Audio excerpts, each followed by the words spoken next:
Just a moment here. So let's start the night like this. I never saw that you did painting need, and therefore to your fair no painting set.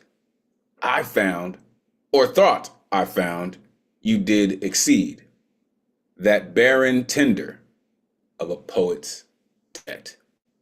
Sonnet 83, William Shakespeare.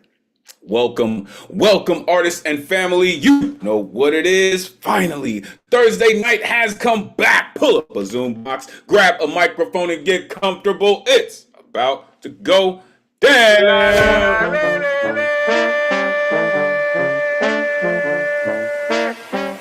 Oh, yeah.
Presented by the legendary, that's right, the legendary New Eurekan Poets Cafe. I am your host.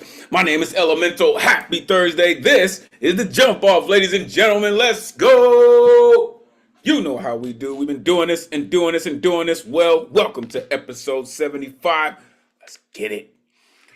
Listen, we do this every Thursday, 8 p.m. Eastern, 5 p.m. Pacific, streaming live on YouTube. If you're watching and you would like to join us in the Zoom, the number's on your screen, 977-539-856. Jump in, join the greatest community in the world. Want to know why I say that? Trust and believe we're going to show you this evening. We do this week after week thanks to some dedicated folks who pay these bills. All right? So we would like to thank the New York State Department of Cultural Affairs and the New York City Council on the Arts for these free events. You can add your energy to the mix with a tax-deductible donation by going to neweurekan.org/contribute. Every dollar counts and it is very meaningful. We truly appreciate it.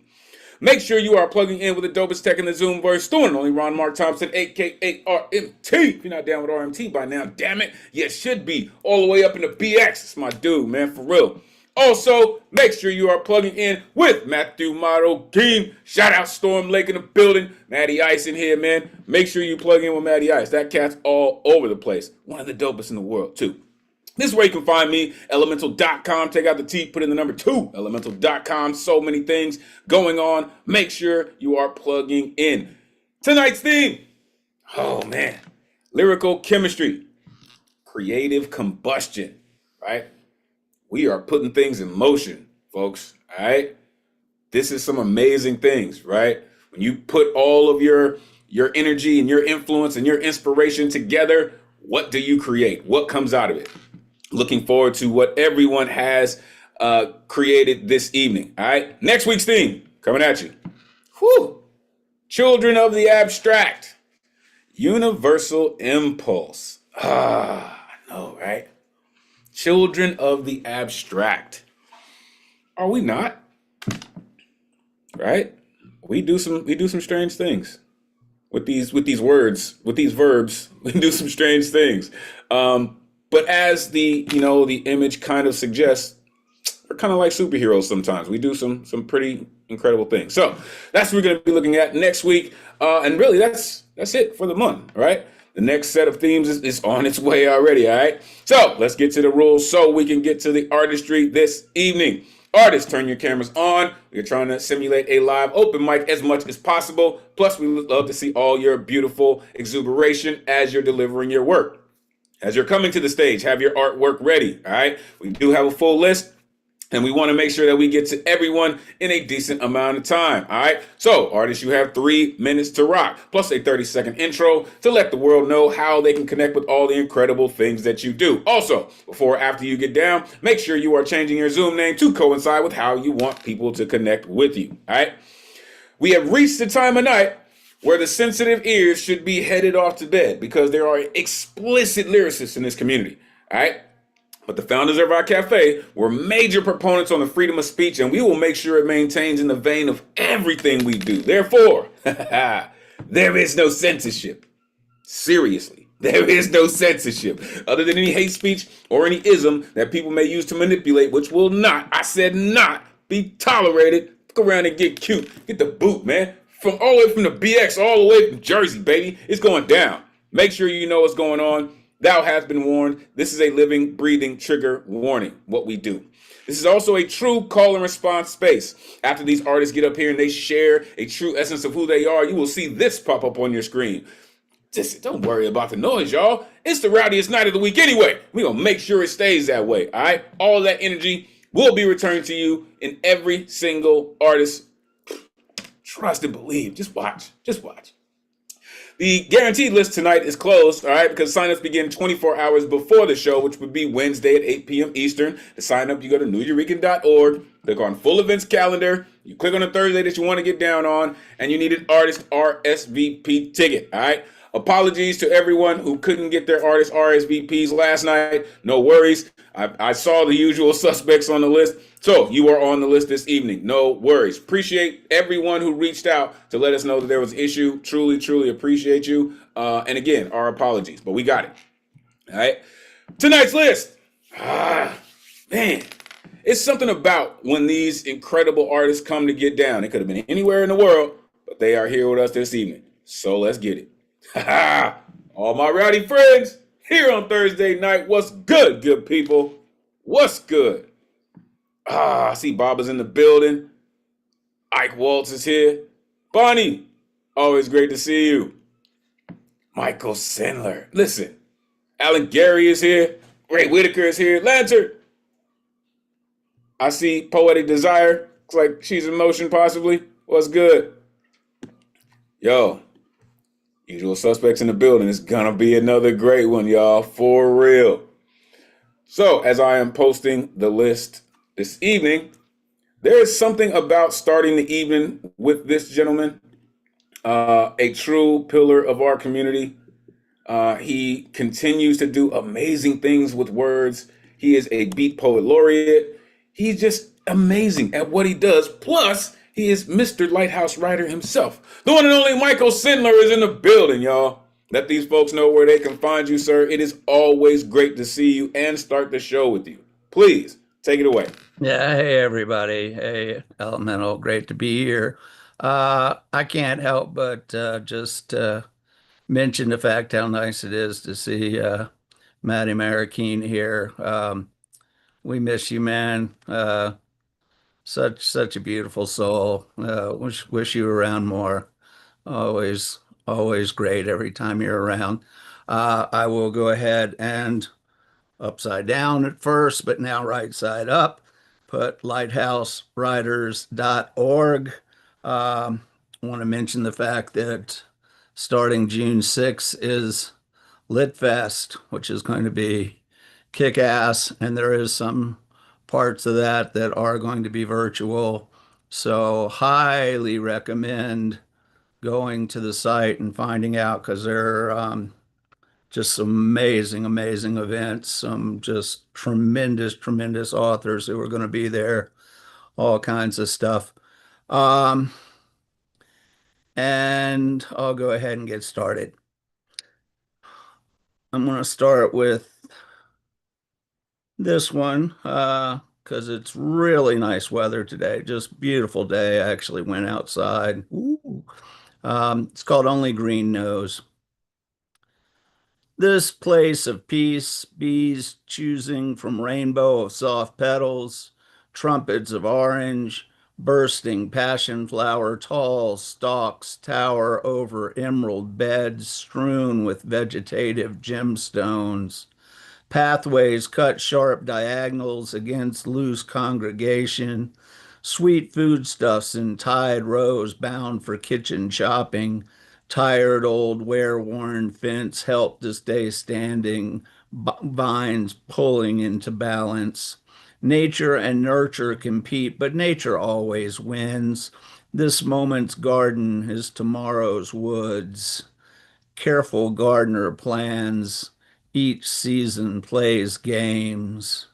Only green knows all rules.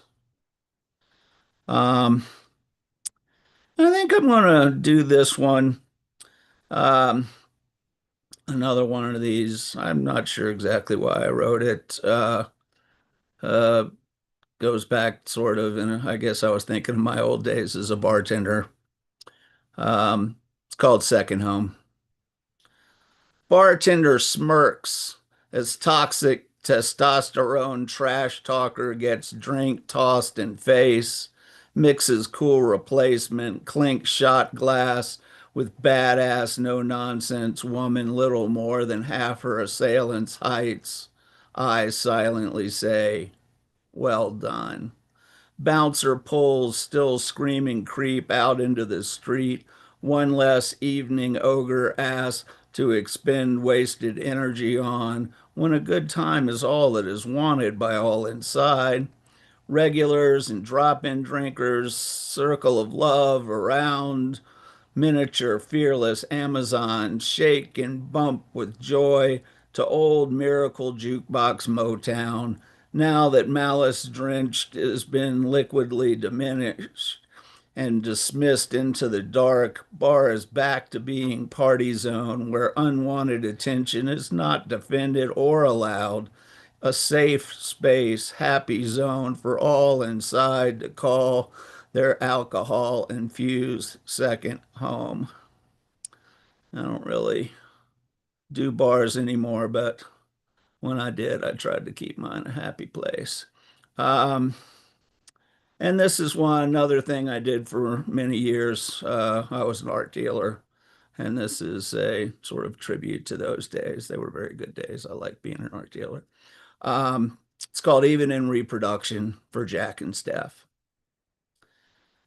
It is a great painting, even in reproduction. Humble poster holds soul of lost master. Lovingly, I help find subtle and affordable framing to complement mass-produced miracle. Okay, it was in fact picked in part to match a pillow, but it will be the focus of continued contemplation. It will gently touch a heart, last thing at night, first thing at morning, beautiful when life is not. It is my honor to help put art and admirer together, knowing my humble part will daily reproduce delight. And just because I can't resist, a little haiku at the end. Modigliani, everyone wants to ask you, why such a long face? Okay, thank y'all. You're a genius, sir. Unmute yourself. Give it up for Michael Sindler. Woo! Nice job. Similar. I particularly love the first 5 or 6 words of the bar poem, but I tried to write them down. I couldn't remember, but that was some good alliteration there. I feel like I've been in that environment before somehow. Love it. There's nothing like a good a bar poem when you're outside of it, right? The inside the bar poem sounds like, you know, broken glass and rustling chairs and um, amazing, sir. You have lived quite a few lives. You've done some amazing things, right? Um, only green knows. You said nature and nurture compete, but nature always wins. I absolutely love that. Um, in your second poem, I love the line "one less evening ogre," right? Alcohol just seems to bring the Shrek out of incredible people. Um, and then in the third poem, you said beautiful when life is not, right? When you can find a piece of art that just reminds you, no matter what you're going through, that life is beautiful. I appreciate that, sir. You're probably an incredible bartender and art dealer. There's no doubt about it. Thank you, sir, for doing what you do, for setting us off this evening. You're always incredible. Thank you. Starship's underway, folks. Let's keep it going. Coming up next, this gentleman right here, always with the signature smile, always with the rhyme that's always right on time. The one and only Eddie Foreman is in the building. Come on, Eddie. Let these folks know where they can find you. Always great to see you, man. Come on. Take it away. Thank you, my brother. Like no other words like thunder. And thank you so much for handling this issue. Thank you. And thank our co-hosts we love most of the deserved toast. Hello, my name is Ed Potato, Fit Fantastic. Please, it's time to join my rhyme for Sublime. I got two short pieces. I won't take too much time. My first piece is called Sweet Muse. It was a bitter-sweet fling. It is my everything. It was fire, my light. It was moon in my night. I run like a mad hatter. I kill like a extravagant dancer. Every session is the same. You can only waltz with the flame. Oh, muse, you open many doors. You refill my starving beating core.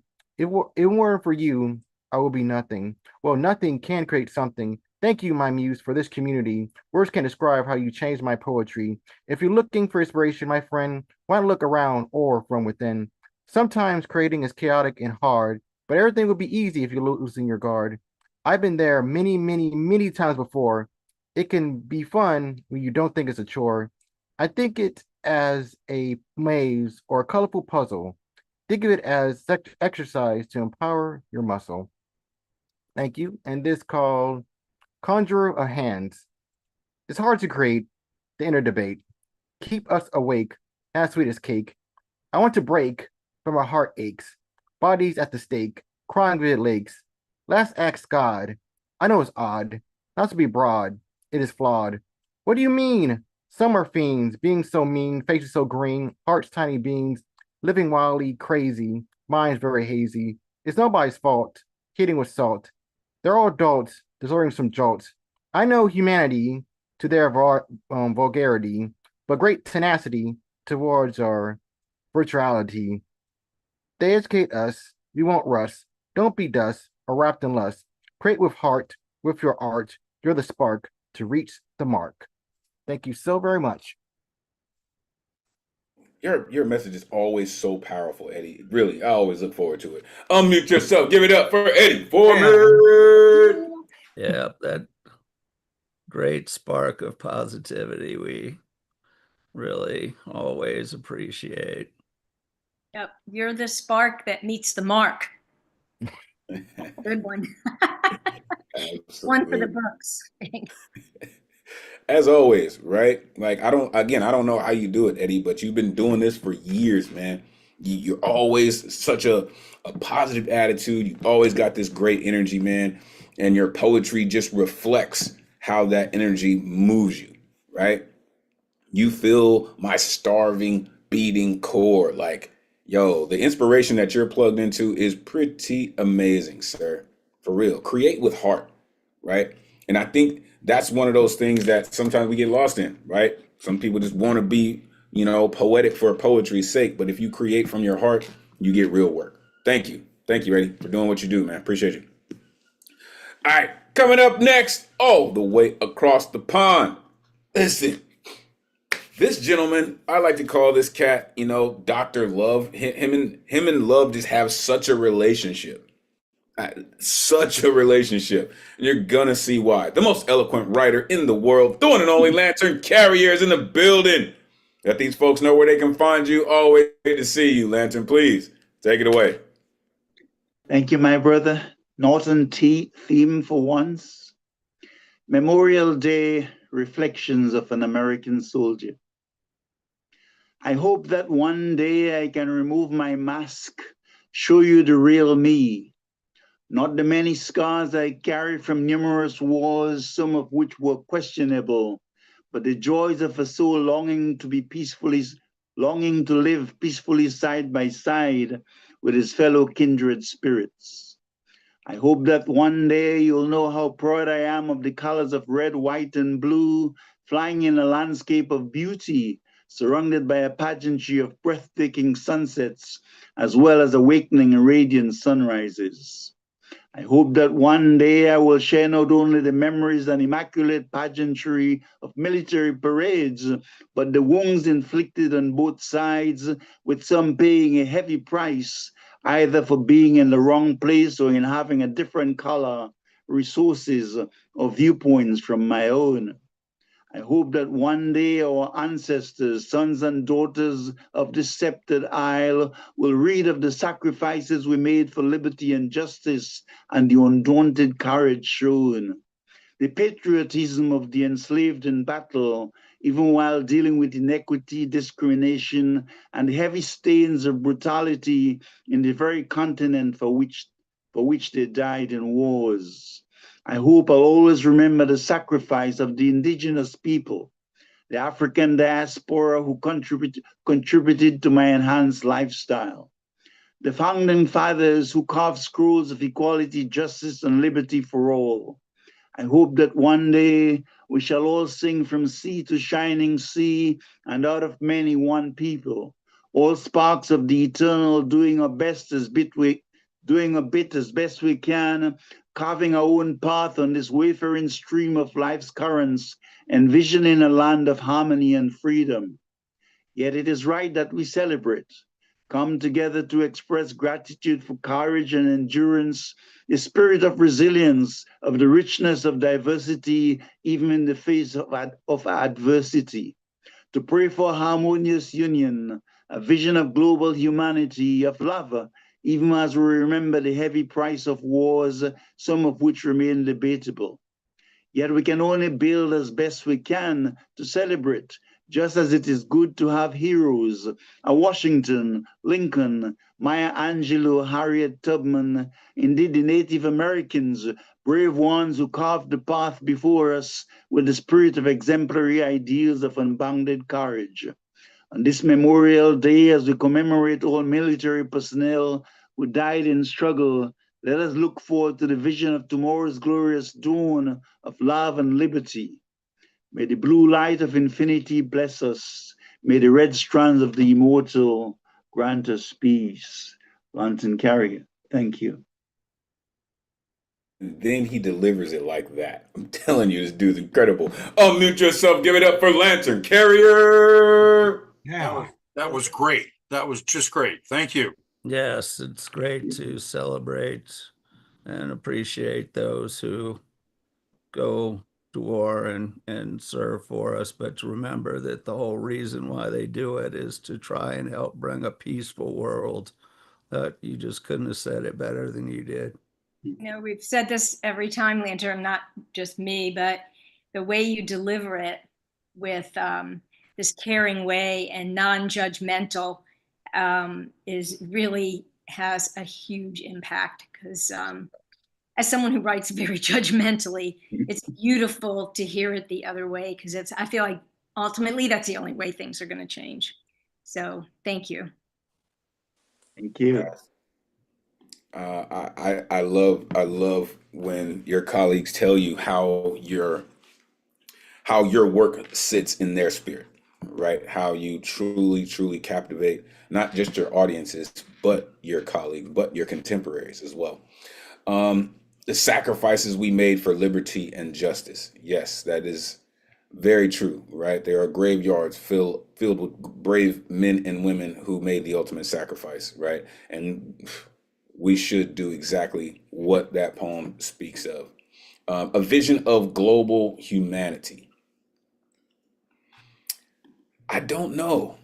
I really wish that we could find a leader, a global leader, to bring that into our lives.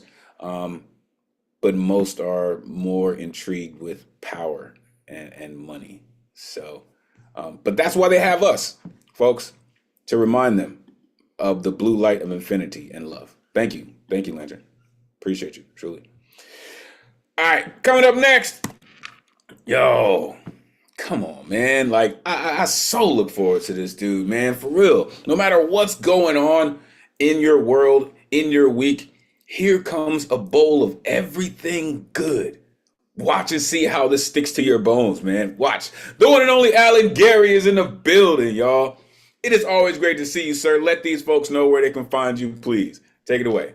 And it is always great to be here. Friends, you can follow me on my Alan Gary Facebook page, or if you are so inclined, you can give a like to my Alan Gary fan page.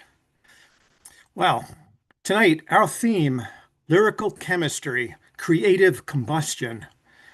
It aptly captures the following true episode of my life. It's called Emma. Enjoy.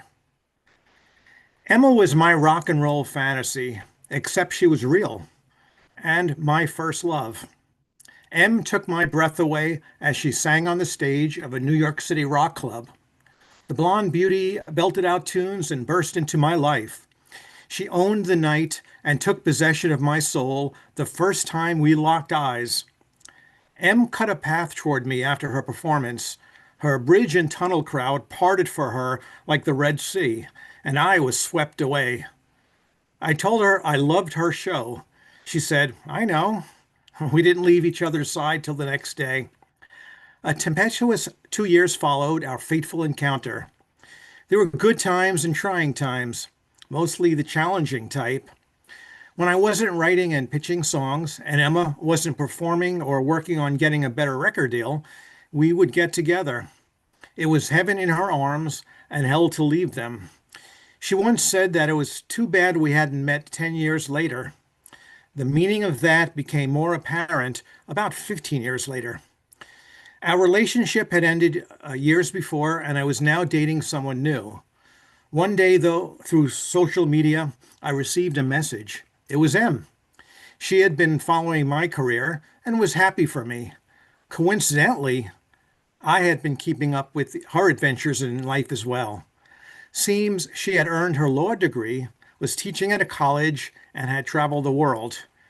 I always believed in her and was very proud. My girlfriend at the time was a jealous one, and although I wanted to respond with good wishes to Em, I did not. It wasn't that I was looking to rekindle an old flame, but rather to have a sense of positive closure. We had broken up suddenly years before and had no contact since then.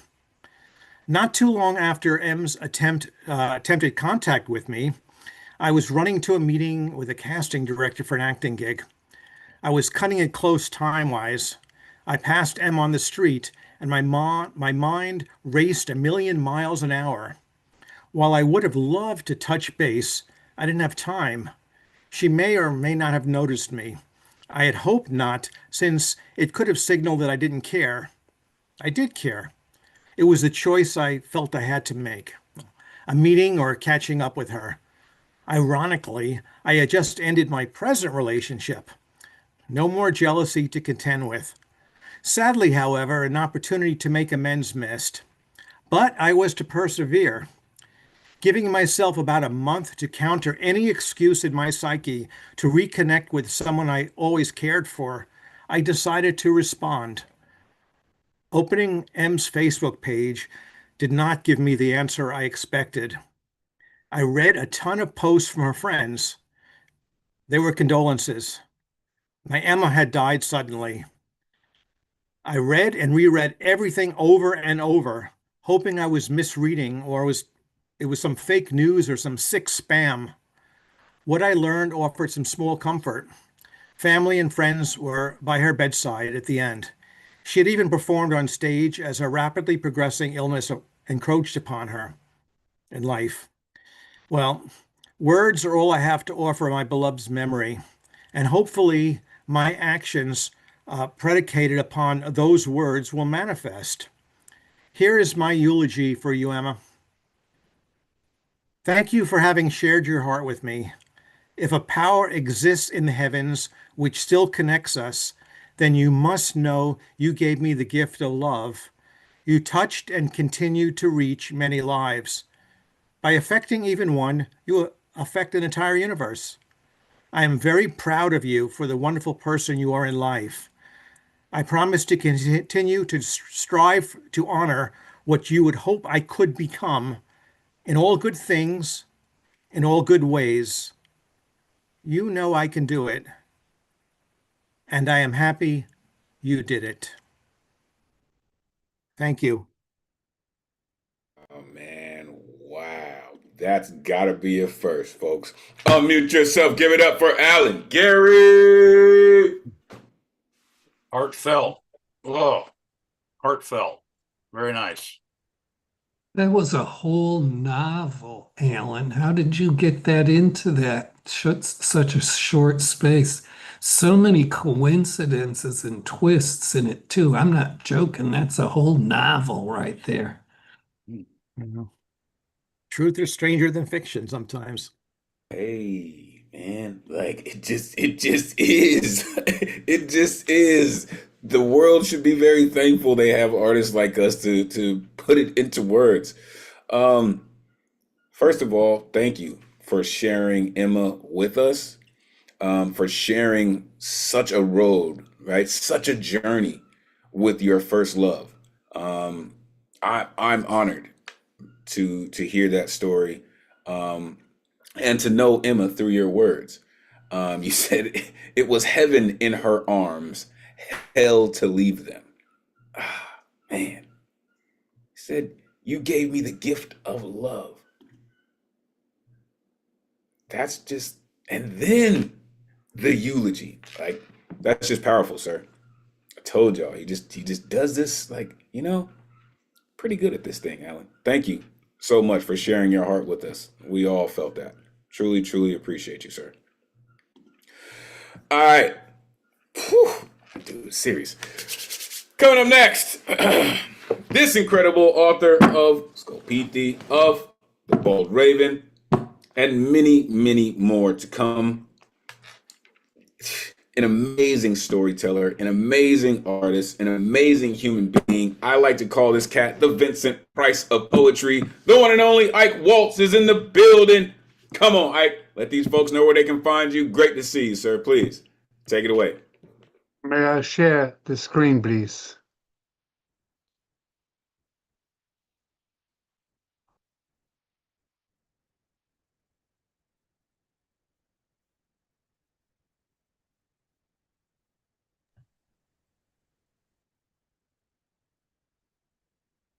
Le Petit Requiem was written to be performed on every Memorial Day and every Veterans Day. Since it is quite long, I will read only part 1. Le Petit Requiem, now available as a book. Prelude. When music speaks like bitter words, when words taste like exhausted tears, it is so hard to walk away from treasured memories. Every kiss, every hug, every promise was bliss. Why? Searching questions changing you painfully, slowly.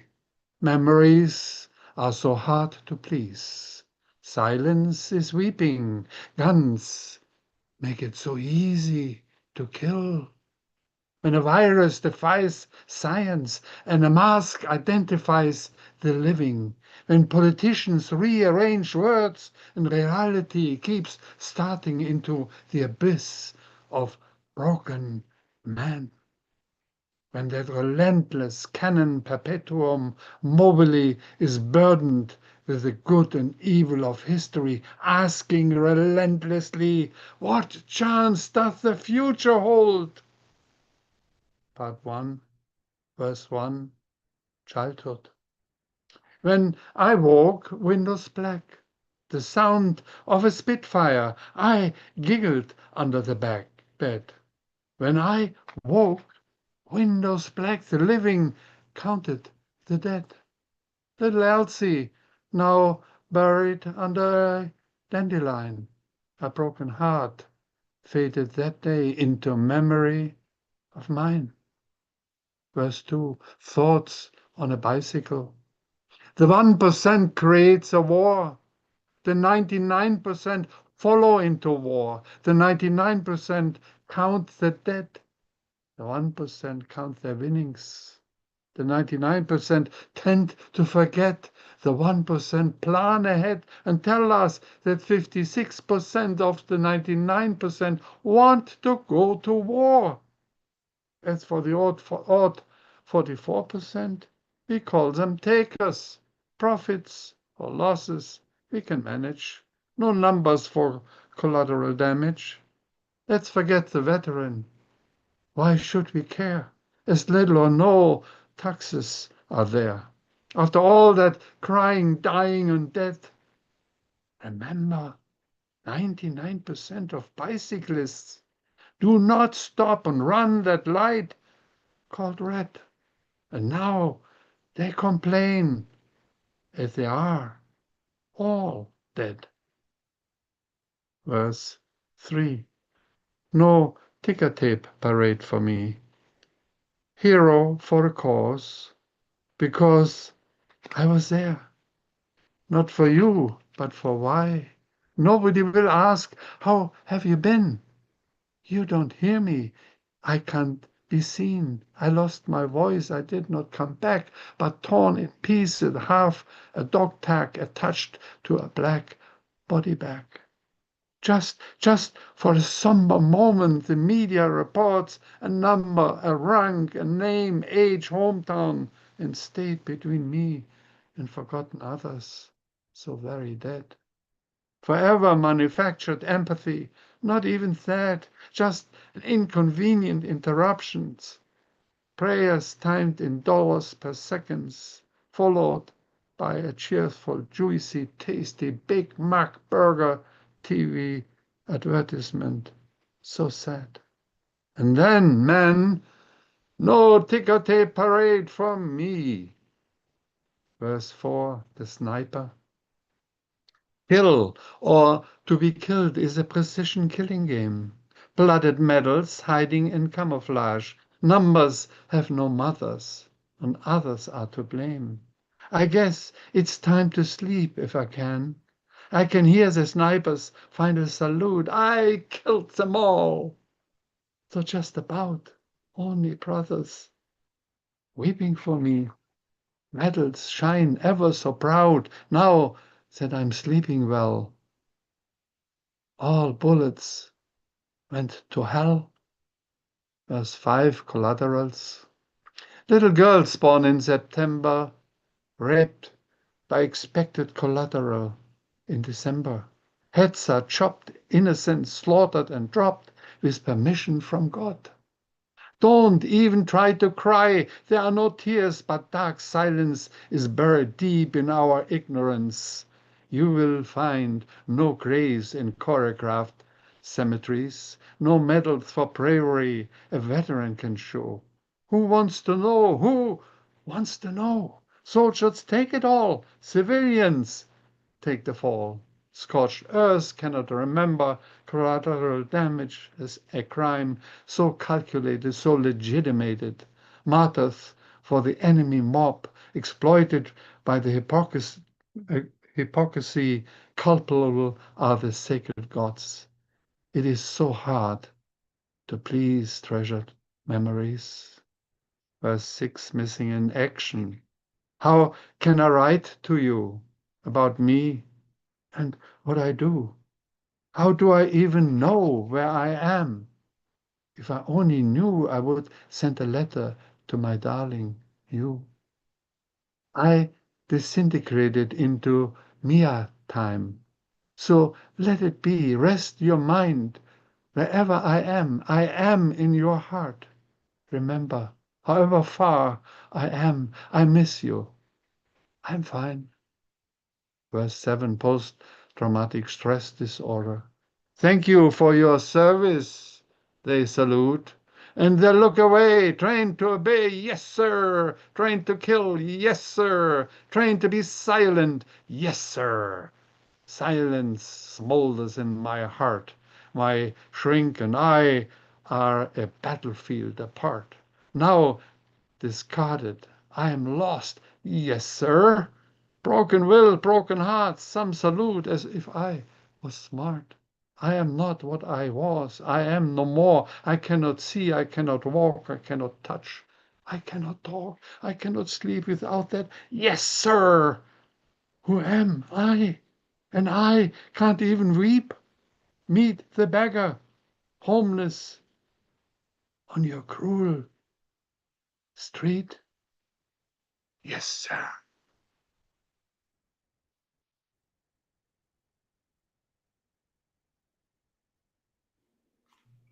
You have to, if you, gosh, Ike is amazing. Unmute yourself. Give it up for Ike. Whoa.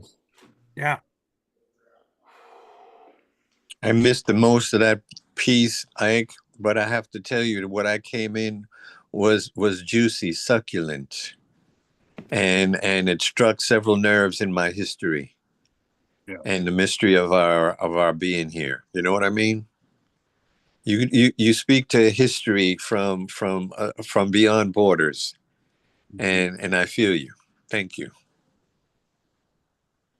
He's also telling us so much in so few words, you know, that like, you know, coming back and the adulation and at the same time, the beggarliness of the whole thing, the poignancy and solemnity all put together, and the 1% who seem to create the problem and the 1% who seem to benefit from the problem created, and so many more pictures he created. It's amazing. Yeah, I was really kind of hypnotized by the structure of the poem, how you laid it out, the whole sort of step-by-step pathology of it. And your delivery tonight was so smooth and so well paced and orchestrated, and just the last breath you breathed on the last word really brought home this kind of performative, almost theater sense of how you deliver poems. It was just another real masterful turn at the mic. I agree. And as he said, he was only going to read part one, and it continues, right? I listen. Shout out to all the veterans. Shout out to all those who gave their lives. Really, this is one of my favorites. And for those of you who don't know, make sure you and listen. The person that you just heard, you know, giving his critique is happens to be on the back. It's just one of those, right? It's a lineage that you show, Ike, from the beginning, right? And you show the progression that veterans go through when they go into theaters of war, right? You said the 99% follow into war. The 1% count their winnings. Numbers have no mothers. What? Dark silence is buried deep in our ignorance. Listen, sir, you should write textbooks. You're the way that you approach writing. And listen, if you don't have any of Ike's books, do yourself a favor. The way that he gets these things published, it is amazing, unlike any other poetry book that I've ever had my hands on. Thank you, Ike, for doing what you do, sir. You're absolutely incredible at it. Told y'all, storytellers are in the building.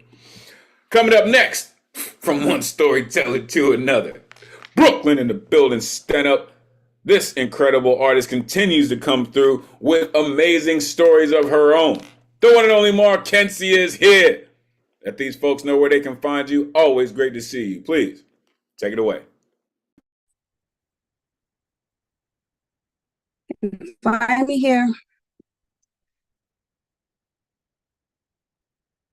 no longer a dreamer, but bearer of mischief, misfortune. I release from my body, take cover and reflect in retrospect. Triggers disarm me. Bloody red doors, wired fence, brick building. Striking curiosity, naivety. I smack on my skin and bones. Step out into the sun. Its golden rays accompany me home. Change only happens when you're broken. Thank you.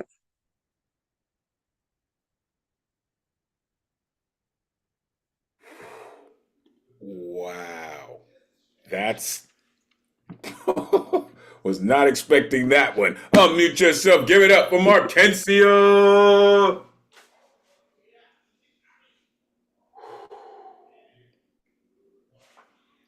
I have to That say, I'm last line really. is like a. Go I ahead, was going, Landry. I was going to say that last line is like a sutra. You know, you use one line and you tell 100 stories. You know, that kind of thing. Yeah. I slap on my skin and bones, step out onto the front. Mm. Well, I'm going to pick up on what Lantern was getting at partly, I think, because I'm really struck by these short pieces you've done the past couple weeks, and they're very distilled, and this one really came off to me with some of the same character of a koan or a haiku. There was that little bit of riddle element. It's almost like what's not said between the sentences that kind of cements the whole thing together and makes it a complete piece. You're really displaying the range of your technical abilities with doing these shorter pieces. It's another very pleasurable listening experience. And I think that for people who are used to hearing you, we're almost expecting a longer piece. So the abruptness of the ending is part of the charge that comes from the poem. And your delivery again is just you achieve a kind of poignancy that is really all your own with this what I keep kind of referring to, I hope you don't mind, is this sort of submerged emotionality in your voice. It's very affecting. Our resident Gilgamesh doing what he does best. And listen, your colleagues are not wrong, right? We are usually expecting a more stretched out story, but when you do those, it's heavy. It's such a beautiful, compact poem that leaves so much more to be unpacked, right? Even in one of your early lines, you said triggers disarm me. What? Those things usually set people off, not disarm people. So I appreciate the fact that you are exploring your creativity and you are sharing that with us. You're amazing. Thank you for all that you do, truly. All right, let's keep it going. We'll go 3 more and then we'll go to halftime.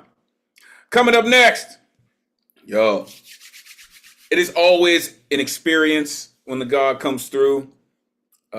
Truly appreciate you for your knowledge, wisdom, and understanding, for your connection to what you do and what you share with us.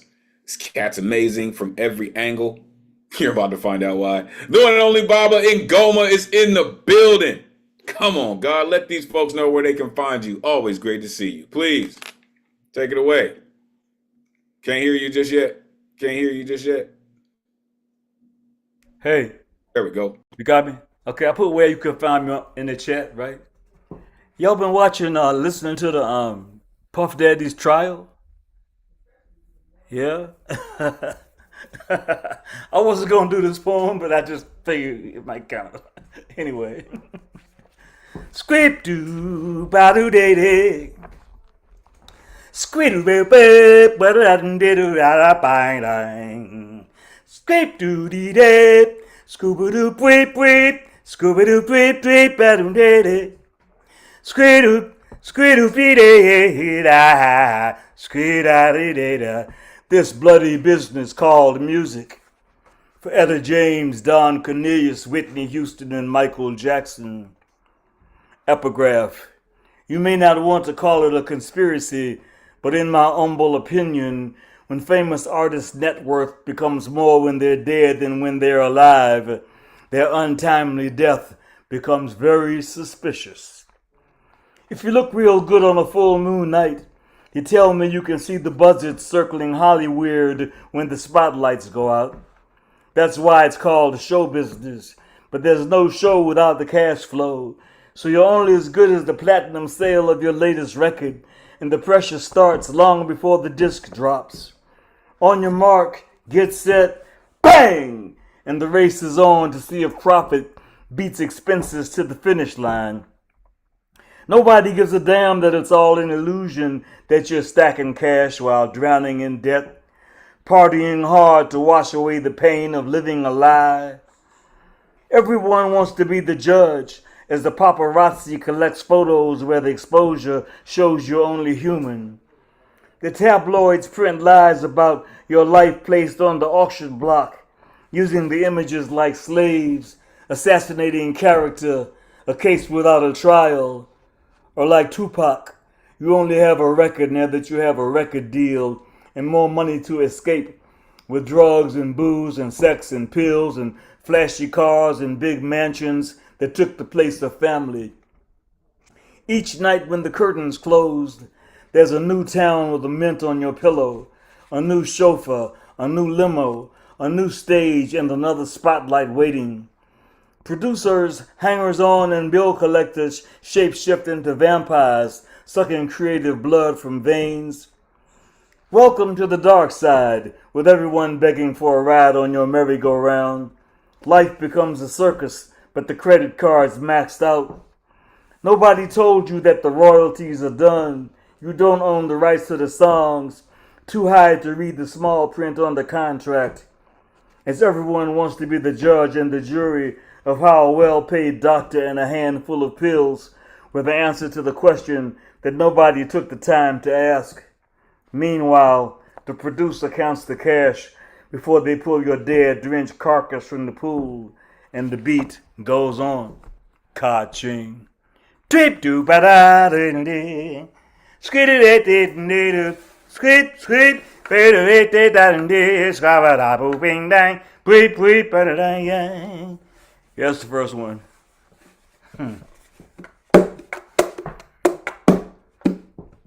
Sometimes, you know, I feel like a motherless child. Oh, well, sometimes, you know, I feel like a motherless child. Sometimes, you know, I feel like a motherless child. A long way from home, a long way from home. Don't call me no poet. This ain't no love song. Mama taught me that prayer changes things, so I'm praying for enough steel to keep it real. Cause death is the only door out of here, but we be scared to leave our bodies. This poem has been Mama taught me that prayer changes things, so I'm praying for enough steel to keep it real. Cause death is the only door out of here, but we be scared to leave our bodies. This body's been kicked around long enough, it wasn't supposed to last forever, and my soul cries out to be free. Besides, the only thing constant is change. So I'm sitting meditating on the one, when a b-boy in his boombox scared my spirit guides away, and I'm lost in a rat race, trying to buy shit my TV says I need to survive. And I'm searching for freedom, but I can't define it anymore, so I'm on a vision quest, trying to find a way up out of this mess. I'm walking through the park, talking to the trees. They got a protest going on against giving up their lives for cashews. And the local snowmakers union won't cross the picket line till Santa kicks in with some kickback. So it's 75 degrees in New York in December. It seems like the whole damn universe is under attack by the greedy as they plunder the world, exploiting the needy. So I'm rolling 7 ounces deep in mysticism. I meditated till the lights went out, but Con Ed wasn't hearing it. Not even an ohm could cut the darkness. So I'm burning 7 candles trying to find a light of God inside, but she's busy down at the Salvation Army, healing a veteran who was shot by a 10-year-old white kid with a Tech 9 from Oregon. Seemed like faith was raped of her charity, and everything seems hopeless. So I'm hanging out in poetry circles, trying to get the truth. But all I get is soft porn, stroking my ego to erection with no satisfaction. Too many poets saying nothing well, but I'm looking for substance, something I can take home. There's not enough meat to fill a doggy bag, so I stick to vegetarianism like a religion, trying to ward off starvation. I'm chanting for peace and justice, but Kevin Banks was murdered by the new weapon of choice. A killer cop's two-way radio to the head killed him dead. No backup needed, no caution heeded. And I'm praying for Buddha. He's laying face down, spread eagle on the concrete, jacked up by 5 on the corner of 112th Street. And it seemed like the interest on karmic debt is higher than bail, so I guess he'll spend cash when he's in jail. The herb spots been shut down to improve the quality of life for street corner pharmaceuticals who offer death at half the price. While the last legal drug dealers like the watering hole, like the newsroom in the Bronx, offers 3-for-1 shots of rot gut watered down. Except the poets like me who are banned for using the N-word because the owner is an N-word. But alcoholism kills your liver first, and it's easy to collect from the taxes of the dead, so I scream out other obscenities instead, like poverty and ignorance plus imperialism equals fascism. But justice turns a deaf ear to my fears, so I'm looking for a detox for Jesus addiction. But the offering plate gets in the way because organized religion is big business, but nobody tells the poor as they pay and pray for more salvation from this hell we be living in. So Hail Mary full of gold, the Vatican's been bought and sold. Hell, we had homes and jobs before they brought us here. My ancestors built pyramids for years before picking cotton. Maybe that's been forgotten. Now I'm quoting Haki Matabuti saying, Jesus saves, Jesus saves, Jesus saves green stamps, but green stamps are obsolete and the poor and the homeless have no food to eat in this land of plenty, but not a damn thing is free. So don't call me no poet, cause me, I'm just a pissed off brother with a pen.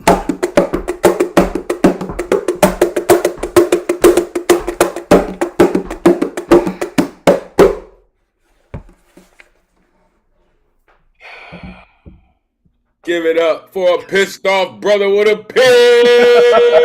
pen. Probably still got some green stamps somewhere too. Stuck in some corner. That was great. That first one, man, is like the story behind the story. That was awesome. Thank you, thank you. Yeah, I have to say the first one was remarkable to me for many reasons, but one thing that really got me going on was it really raised a question of, has this society really even changed? Or what in society changed that got it to the point where there could be a Diddy trial? And, to my mind, no, the society hasn't changed. And one of its culprits is simply just the business, which you so brilliantly skewer anybody who's been on the inside of the music business. I mean, you just sort of laid out about every piece of its dirty laundry there was. In the second piece, there's a whole section there, sort of near the middle. You did this really brilliant thing to my mind where it was kind of like a list poem, but the list was built out of the middle of each phrase on the word but, right? You stated this condition and then you go but. And it was just really this brilliant way to construct that. You are such a marvel. Thank you, brother. I agree. I agree. So Right. Our Resident Gilgamesh is always on point. I agree. Right. There's so many different, like the light hits this poem in very different ways, in very different sections. Right. You only have a record now that you have a record deal. Right. Too high to read the small print on the contract. The beat goes on. Right. Right. Like the vultures swirling around Hollyweird. Right. They call them lawyers. Oh, and they pick bones. Do they not? They pick bones. The second poem, listen, you're right. It's just timely. It's just timely. And they come for artists. Oh, do they come for artists? The second poem, I love how you dig into you and this drum, and both of you are speaking together. It really is like a beautiful synergy between you and this drum. Because as soon as you start playing it, your poems go to a different place, right? Burning 7 candles, trying to find the light of God inside. Killer cops, 2-way radio to the head. Organized religion is big business. The Vatican has been bought and sold. Listen, go back and do the research yourself. Listen to Bob. Appreciate you, God, for what you do. Truly. All right. Yeah. Listen, Cat came to do lots of things, but I guarantee goddamn to you, he did not come here to tap dance. Plug in with the God, for real. All right. Coming up next, even though this cat is taking a power nap, because trust and believe he needs all of his energy to do what he does, this incredible artist, I'm talking about you, Catman. This incredible artist, I'm not really sure if he's ready to rock or not, but he always comes through. He's an author. He's a songwriter. He is a lover of cats. And he's been rocking with us for years and years and years, really. And we appreciate that dude for what he does. But we are going to move forward. So when he comes back into the fold, we will make right on point, Ron. Right on point, Ron. Absolutely. We will definitely come back to Catman. Listen, we will move forward to an artist that I love when she comes through because, she's always on point with her writing. She's very honest. She's very clear. She's very vocal, right? And if you've seen her biceps, this woman's got guns. Let me tell you. The one and only Bonnie Soloway is in the building, y'all. Let these folks know where they can find you, Bonnie. It's always great to see you. Please take it away. Thank you, Elemental. I'm on Instagram most of the time. I have 2 tonight. One just super short one. That little, what's going on this past week or so. It's called Feeding the Brainworm.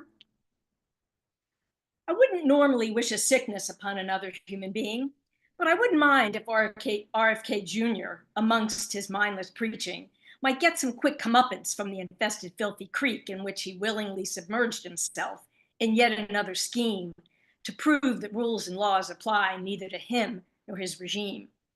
Even if his brainworm awakens to gobble up germs and dirt, one thing it can't digest is an entitled blowhard jerk. This next one, I wrote an epigraph to. I wrote this 5 years ago, actually, about George Floyd, and it is sort of his anniversary of his horrible, heinous death. So this is the epigraph to that. In my optimistic naivete, I wrote this George Floyd poem, convinced that worldwide Black Lives Matters movement would finally bring it home. Our racist ways would have to change. Our power structures too. The laws by which we live apply as well to men in blue. 60 countries joined us to stop this racist disease, giving many of us hope the Derek Chauvins of our world might finally cease to be. Alas, this ode to Mr. Floyd will remind me of a time I still believe that we the people had the power to make democracy obey the law and toe the line. This is called Of Apples and Fury. Starting with a quote from Dr. Rayshawn Ray, senior fellow at the Brookings Institute. In policing, people always talk about bad apples. Well, bad apples come from rotten trees, law enforcement agencies imbued with structural racism. What causes men, much less police, to snuff out lives and show no grief? Racist oppression, centuries strong of ingrained entitlements that police do no wrong? Or born of frustration and fear in the streets, do police grow emboldened with biased beliefs? Dehumanization, when thrown in the mix, results in unspeakable acts such as this. A Black man lay cuffed, his face pressed to the ground, soon gasping for air. A crowd gathers round. A curious confusion turned to anger and dread as videos captured a man soon to be dead. A crowd watched as police enacted at will a torturous death over a counterfeit bill. I can't breathe, the world would hear, 28 times, choked out in fear. I'm about to die, please, please, please. Mama, I love you, please, man, I can't breathe. The murder continued without trace of disguise. For over 9 minutes, we watched a man die. Hands in his pockets, eyes straight ahead. That cop wouldn't move, though George Floyd was quite dead. He kept right on kneeling on his prisoner of war, like a proud trophy hunter posing with the day's score. What the hell kind of men dress up in their blues and treat people of color with their own set of rules? The kind whose right hand swears an oath to protect and uphold the laws that they then disrespect. The kind who receive a mere slap on the wrist, their records sealed tight, not a damn thing at risk. Just some bad apples hiding in with the rest, their ripening rot never getting addressed. Fertilized racism of stink and of hate slither through gardens like poisonous snakes, strangling justice and mercy, compassion and rights, spreading hatred and fear, rarely paying the price. It starts at the top with police union chiefs, protecting bad apples omnipotently, blocking all efforts of needed reform as injustice keeps garnering outrage and scorn. George Floyd's brutal death spawned disgust around the globe, protesters demanding bold actions take hold.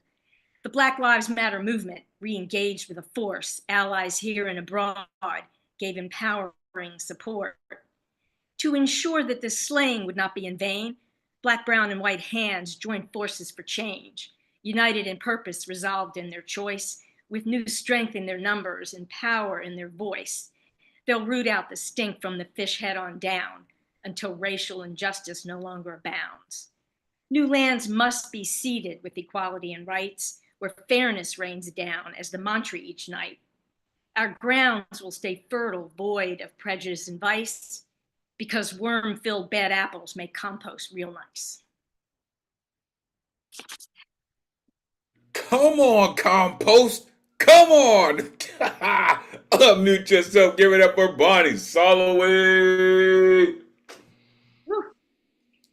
Yeah, way to be such a great antidote to what we hear every day now. Yeah, I was really just flowing along on your last piece, and it seemed to be just the right length too. You had this real lilting flow going on. It was like I felt like I was in an anti-gravity field.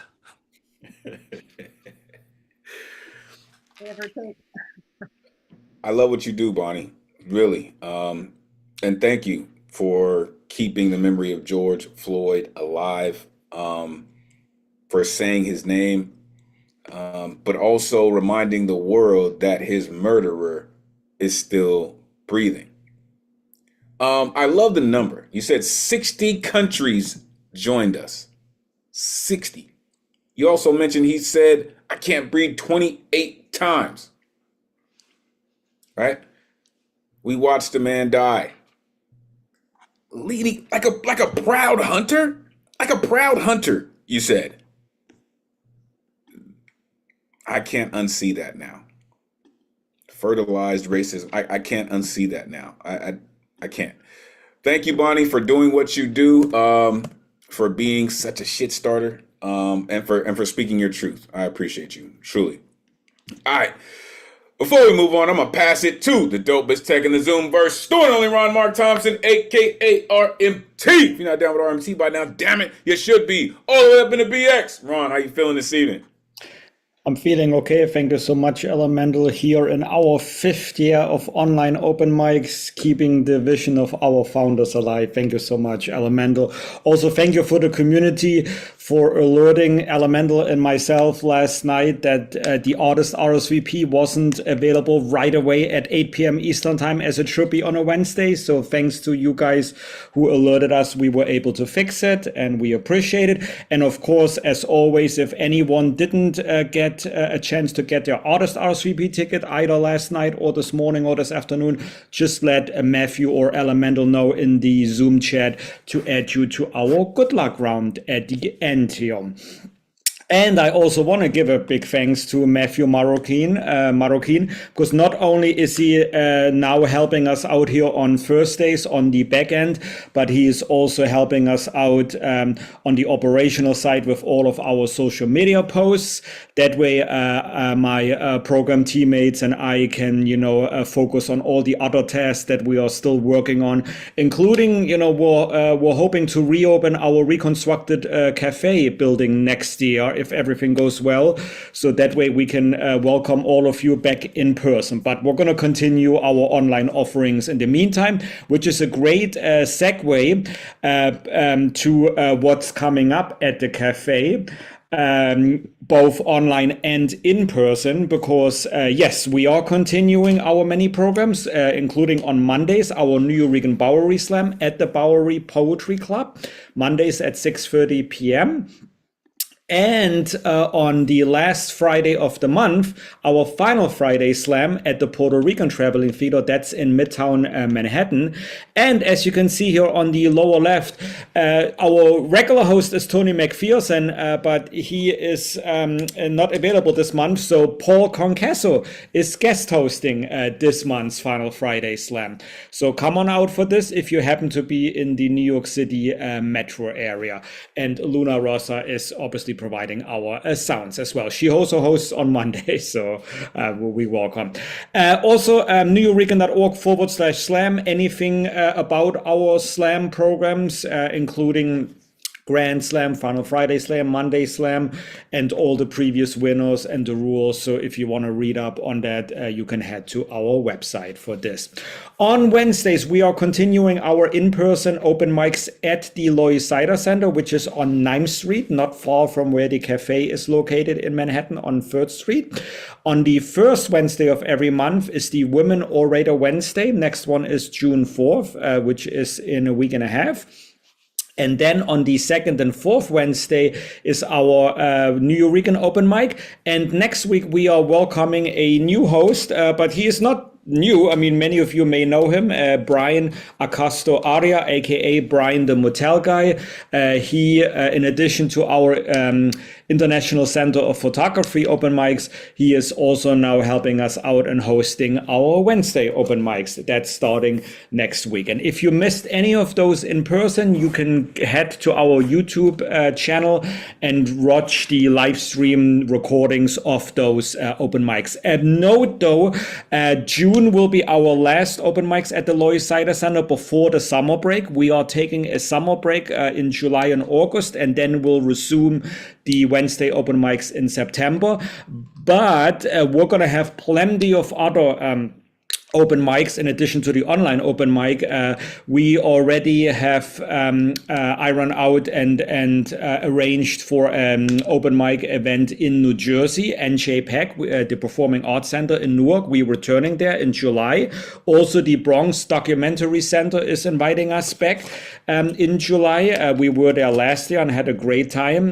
Matthew actually was working there on a Thursday, so we were going to be back there again. So just, check us out. Paul, I got your email. I will respond to you. We have some other places in mind that we're going to do some summer open mics, so just stay with us. Or here's another one. That's a workshop, an in-person performance and poetry workshop at the Harriet Potterman Center. That's not this weekend, but the following weekend, Saturday, May 31st, 12 noon. in person on 4th Street. It's free. Just head to our calendar or scan the QR code here, and you can then, participate in that workshop. Oh, and by the way, the teacher there, Carl Michael Iglesias, he will be also with us the night before at the Final Friday Slam next week on May 30th. He is our featured performer. So come on out if you can. Online, we are, of course, continuing our online open mics, Thursdays, 8 p.m. Eastern Time. We are also continuing our monthly poetry slam workshops with Tony McPherson. The next one is on June 10th. You can get your free ticket for that on our calendar. And for any on all other events that I didn't mention, any other upcoming open mics, workshops, just head to our calendar, newuregan.org/calendar, and you can sign up and either buy the tickets or sign up for free for those events that we are able to offer for free. Also, another way you can support us, if you come to our in-person events at the Bowery Poetry Club, at the Puerto Rican Traveling Theater, at the Lois Cider Center, we always have a table there with not just information, but also merchandise. But if you are not close by, if you're not in the New York City metro area, just head online, newuregan.org/merch. Our interns recently helped us restocking and updating our offerings there, including our spring collections. We have new t-shirts, new sweaters, cups. So come on by, check it out online, and it will be shipped to you if you're interested. Or go to newuregan.org/contribute to donate. We are a non-for-profit organization, so any donation that you do is tax deductible. Or join our Patreon subscription, $10 per month, where you can watch content that is not available on our YouTube channel, such as the Monday night in-person New Uregan Bowery Slams. And in case you are interested, if you have children in school or you are a teacher, we do offer workshops in person in the New York City metro area, or you can come to us. The cafe is closed, but we partnered with the nearby library and the Lois Cider Center. And if you want to teach your students, about New Uregan history, we do a workshop, writing, and we do an open mic with the students. If you want to find out more about that, go to newuregan.org/offerings. Last slide here are all of our social media links, including our executive director, La Brewer, and our host, Elemen2al. I will put our link tree in the chat, in the Zoom chat. But again, also hello to everyone who's watching us on YouTube, on the live stream. We thank each and everyone of you. And on that note, let us get back to our performers. I'm going to quickly check Catman Bill. Nope, he is not yet ready. We're going to keep trying in the next few minutes, but that means we can go from a rainy Bronx all the way over to the West Coast, where I hope it's a little bit better spring and summer weather. And it's always a pleasure to have her here with us from, I believe, almost the beginning, 5 years ago. Finn Bell, it's such a pleasure, to continue seeing you here on Thursdays. Everyone, welcome back, our next performer, Finn Bell. Thank you so much, Ron. It is always a pleasure to see you. Always a pleasure to be here. So yeah, I think I actually wrote the theme. So this is called Alchemy of Grief. Transformation and perfection of the human soul is prime insoluble when it is compounded in your deepest moment of grief. Grief is our alchemical. Its volatile solution of love, anger, regrets, and unceasing memories, an emulsion among the unfamiliar, suspicious strangers suspending apart from what inevitably arrives next. Their immiscible creating uneasy chemistry from too many mismatched spells thrown whole into the cauldron. We cannot lie to ourselves, hasten the processes of overwhelming leaden loss, smooth our healing, precious metal leaf thin. Amid sub-transmutation, we are neither quicksilver nor fool's gold. Our bereavement, a newly made up quack science. The hurt is all that remains. The hurt is all we know. We are not ready to let go. We are not yet, will not be, will resist our transformation mid-flight. We cling fast onto our pain. Despite this clumsy declaration, I changed my face yesterday while washing it away in soap and tears. A glassy pebble formed on the sink basin, too late in offering me its healing. I'm emerging, growing, becoming, rotting in the same scarlet cycle flash as the May-22-2025, greeting a passerby crow, preening, chattering to himself by the windowsill.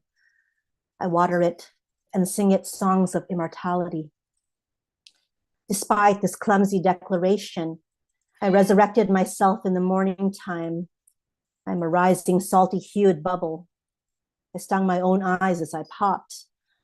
Quiet permeating the air, here is where I burst into a million more instances, minuscule galaxies within my own existence, imploding in unison. I succumb to nighttime, calling me back to wilt gratefully, reclining upon the untended garden's cool dirt, eyes closed. I will practice dying anew in maddening, lethargic progression of moon phases, becoming better at the absolute stillness, the sublime, supine beauty of corpse in repose. Behind my eyelids, lights play once more, burgundy and thin-veined splendor. Against the sky's evening cover, morning glories can be indiscernible from stars. Thank you. That's almost unfair that it sounds like stardust is like just leaking out of your pores. That's just almost unfair. It really is.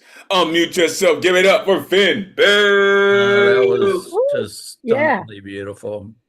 Yeah, Very whoa. decently beautiful. Thanks so much. Wonderful. And Was the last line, morning glories can be indiscernible from stars? Yes. Yes. Holy Yeah, there's shit.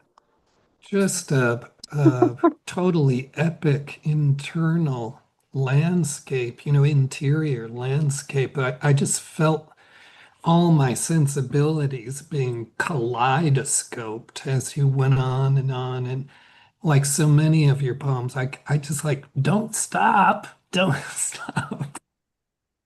No, but she doesn't. Yeah, she doesn't. Right. Yeah. Well, she leaves us with the echo, and you know what? The reminder, just like she was saying, that grief goes on, and it changes faces, but it doesn't change. Interesting. Very, very lovely poem. Thank you so much, Finn. Thank you, Maestro. I have to give a little bit of credit for my beloved Elizabeth being at my mic last night and cracking me open, and then making me ready to write to this. I didn't know I was going to write about grief. I looked at the the theme today, and I didn't know what I was going to do. And then I said, well, this is perfect. When I was reading more about the different processes of alchemy, and I said, oh my God, that's where I am right now. It's telling me to readdress it. And after Ellie was there last night, and she's something magic. Yeah. Listen, you had me at alchemy. Okay. I don't know, like, it's usually a transmutation circle, but you now have made it a transmutation rectangle, I guess, with these Zoom boxes. You're really incredible with your controlled delivery and how powerful your words are, but you still maintain the softness of your words, but they still have power, right? It's like a soft strike, right? It's incredible. Grief is alchemical. Like, what? Too many mismatched spells thrown into the cauldron, right? We are neither quicksilver nor fool's gold. How you deal with language and the love affair that you two have. Shout out Grasshopper, because listen, I listen for real. The love affair that you have with language is really on display every time, and it's really magnificent. Resurrected myself in the morning time, imploding in unison. I will practice dying anew. That's just almost unfair. But thank you for doing what you do and sharing it with us. Catman, whenever you're ready, sir, we are ready to rock with you. Catman is up and moving. So, give me 1 second, Maestro. We're going to get the Catman in here. So, this incredible gentleman, right, whether he is playing his instrument, whether he is reading from his manuscript, this dude is incredible. His comedy, his songwriting, his poetry, his love for his cats. I'm telling you, this dude is serious about it. The one and only Catman Bill is in the building. Come on, Catman. Let these folks know where they can find you. Always great to see you, sir. Please, take it away. Did I just embarrass myself? Did you call me before and I was snoring, sleeping? We couldn't tell if you were snoring at all, sir. But you were clearly, your colleague said you were taking a cat nap, as a cat man does, as a cat man should.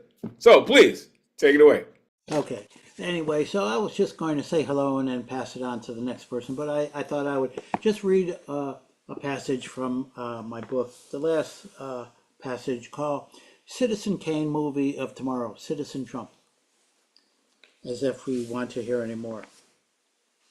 The classic movie Citizen Kane, directed, produced, and starred in by Orson Welles, will one day in the future have a remake, only this time the main pseudo-fictional character will be Donald Trump.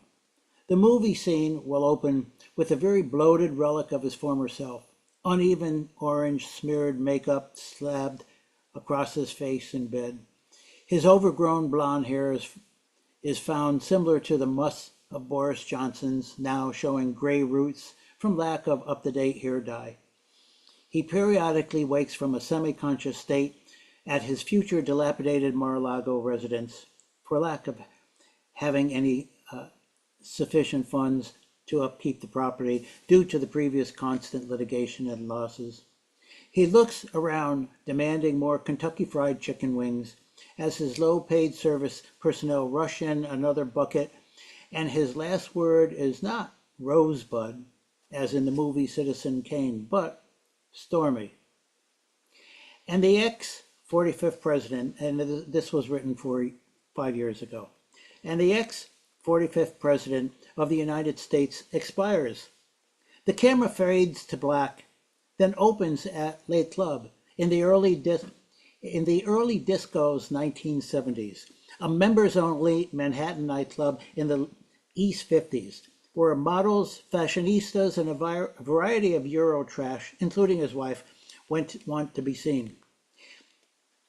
The government has just filed suit against our company, said Trump, saying we discriminated against blacks. What do you think we should do?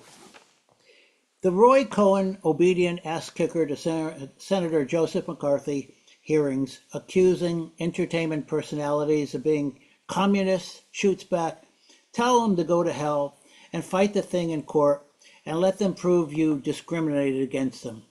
Roy Cohn has become Trump's go-to lawyer and fixer. Cohen admonishes the young Trump to 1, never settle, never surrender, 2, counterattack, countersue immediately, 3, no matter what happens, no matter how deep into the shit you get, claim victory and never admit defeat. These lessons were found to be the essential attributes of his future self. And so it goes. Thank you. I told y'all, it's definitely worth the wait, because this dude just does it. Unmute yourself, give it up for Catman Bill. Well said, my man. Yeah, appreciate the, sort of antecedent Manhattan history of this person's life as a Sort of a socially blacklisted gauche party crasher. Psychopath? Psychopath, party crasher, they both work. Sociopath, I think, is the Sociopath. Listen, Yeah. anybody else got one? We're on a roll. just, if we're going to be accurate, he is a sociopath. Indeed. Yeah, he's depraved and demented. And remember now, he's also brain damaged, which they've perfectly covered up. Nobody gets the side of their head kissed by a high velocity round and Oh, well, walks he didn't away. get that. Never happened. Yeah. Oh, sure. Hold on. Now we're getting hold on. We're getting into conspiracies. Hold on. I wonder though. Football players get they have to go into concussion protocol. Is there one for the president?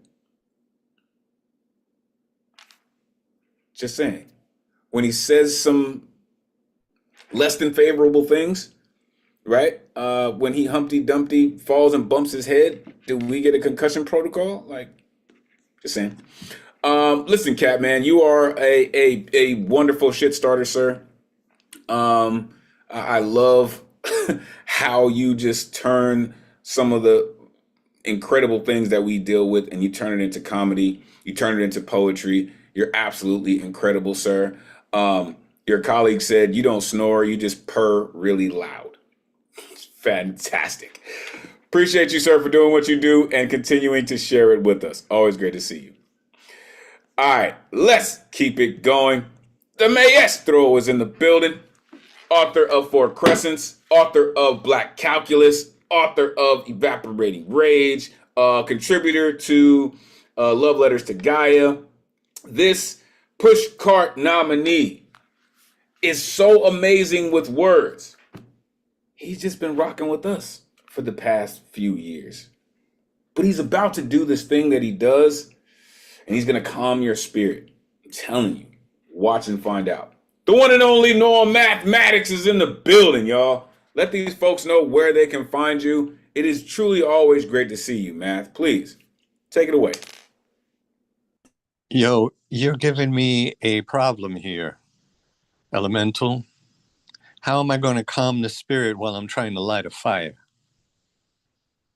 Okay, so here we go. I got a couple of pieces, and when I saw the word combustion, I said, I got this. So I have a couple of pieces that go with the theme, and here we go. Parable of the Poet. Subtitle, Where There's Smoke. Witness watched hot air rise in silence. Poet whispered words onto the blank page. Phrases smoldered line after line. Curious reader wondered about the smoke without a fire. The thicker the smoke, the denser the babble. If I stay in the tinderbox of my mind, combustion will be on the menu. Self-immolation could be the main course. Another martyr goes up in flames. Message lost. When do you introduce spark to Big Brother Flame? What's the idea that starts thinking, if this thought gets out of my mouth, something's blowing up? Dare I open the window to let the smoke dissipate? Or would that leave the poet at a loss for words? Next piece. Stingy brim. Dude grabs the cleft with a 3-inch pinch, pulls me down off the shelf, cradles me in 2 hands. To the mirror, he wears me out with the roles I have to play in his life. First things first. We look good when he settles under the brim, a tilt just behind the rise of his forehead and off to the left. Stingy as it is, never want to throw shade over the light of his smile. The one with teeth gets heads turning. Whenever there's weather always. Wind blows around the brim, baby tornadoes swirl off my crown. Rain is not repelled, but embraced, absorbed in outer layers. Keep dude warm and dry. Favorite role is best played when life muses dude. Fire begins under the crown, in the bubble between me and his dome. Lightning bolts spark, muffling the thunder to not awaken the hurricane sucking up all the bystanders. Plugged into earbud outlets like post-Zombot batteries. Dude is an ecological force. The world changes when he walks in. I am the only defense against spontaneous combustion and the ultimate conduit between heaven and human. Last piece. Throwback Thursday. This is when I lived on the West Coast. A few lifetimes ago, Mount Tamalpais was just over my head.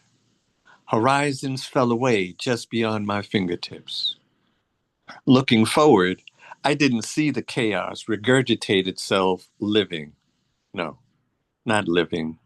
Life decomposing in front of me. I didn't imagine the chaos inside me. Cells composing shadows on shining paths. Rage smolders on the shoulders of my byways. Heat waves, outrage, memory banks, the tinderbox, self-immolation plus spontaneous combustion. Didn't see the phoenix shed fear of feathers on fire. New life on this path was going to take off. Ashes in my wake. Peace. Told y'all, this dude has such command of language. It's amazing. Unmute yourself. Give it up for Mathematics. You just carry all of us to a different place, man. That's really, really good. Thank you. Thanks, Ray. Yeah, I second that. I can always count on you to change the mood in this room in a rather drastically fortuitous manner. Love it. You're like our resident airline pilot. You always take us on a trip. You always take us into a height, into an ionosphere that you control completely. You know, you're like the captain on the plane. You know, we have reached our cruising altitude. Here comes mathematics.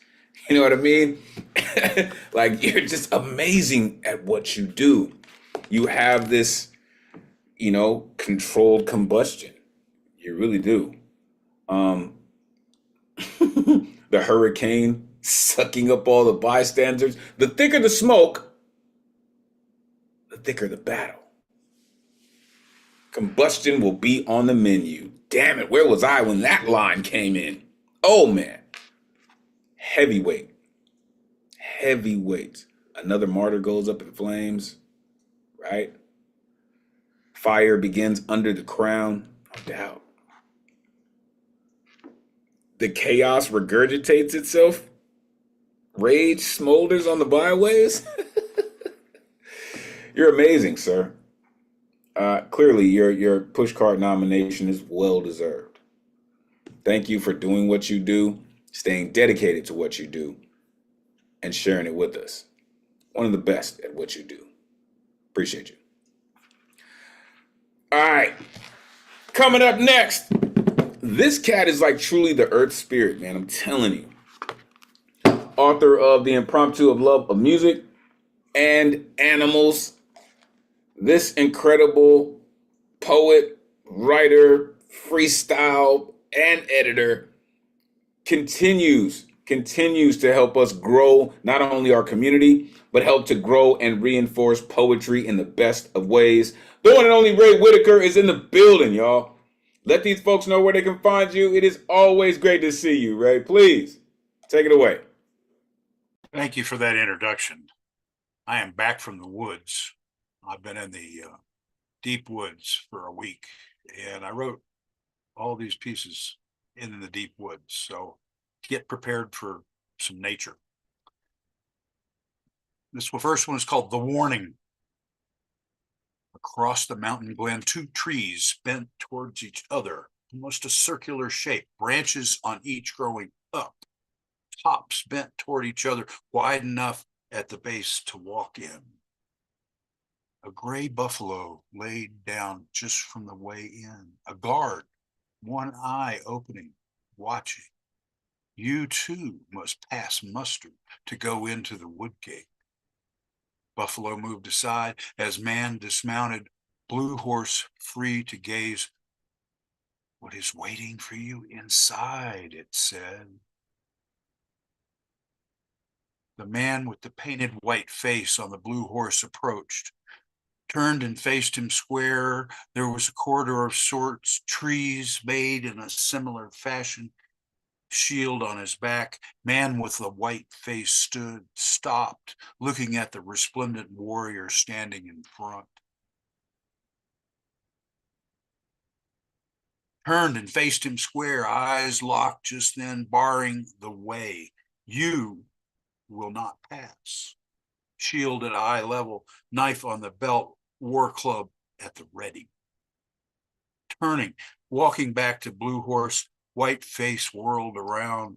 Give a message to those inside, the shapeshifters coming 4 days hence, and darkness comes with them.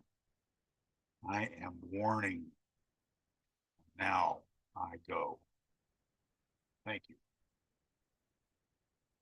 This next one is a short one called The Green and White of Aspens. Still imagining the rapture, falling in with joy, pain, disappointment, belonging in the depth, healing, growing tall, bigness of persona, huge, soaring like a solitary cloud in a blue, blue sky. Rapture sought by so many and eluded by those that multiply their efforts. A flock of robins or cranes seeking, heading north from winter's playground. Thank you. This next one is called Awakening. So very warm under. If he hadn't needed to pee, he'd have been still beneath the cover. For under there was a pink warmth, the solid strength of sleep, nourishing in so many ways. Muscles rippling in rest, top skin veins flow through their tortuous paths towards a constricting, resting heart. Only again to gush out warming toes, no shivers on a naked body, the canine's double coat not needed. Such strength renewed, waking up warm and rested, no dreams remembered. A banana peel slipped on the cosmic memory street, littered with stars inside distant bright galaxies. The sleep of those healing from wounds received or heinous disease, encompassing that dreamless state. No midnight completions remembered. No paddle boats marked to determine depth of last night's river course. Yet striking examples when memory serves, poignant faces, colorful places, heavy weather swirls in hurricane clouds, the bear's cave, the wolf pack running, silently covering ground, hills and vales, running toward daylight. And thank you. And I have one more. And it's my last one, so just one more. It's called By the Dawn's Early Light. Every gray in the spectrum is present. Clouds move into their osiers. The stream turns from only a quiet noise to a wanderer in silver clothes, moving. The birds begin to make songs, complaining about the coolness. A meadow turns from gray to green again. There is more light to stumble by with bare feet. Toes register that cool, and the brain's not awake enough to care. Coffee tastes the best now of any other part of the day. Mule deer walk through the glen, wishing for the fleeing dark. The distant clouds riotous now. Each minute, there is new pinks, reds, and even more faded grays. What is happening is as the daffodil blooms in spring. The constructs of humans belong to yesterday. More possibility exists this time than last night. Thank you all for listening.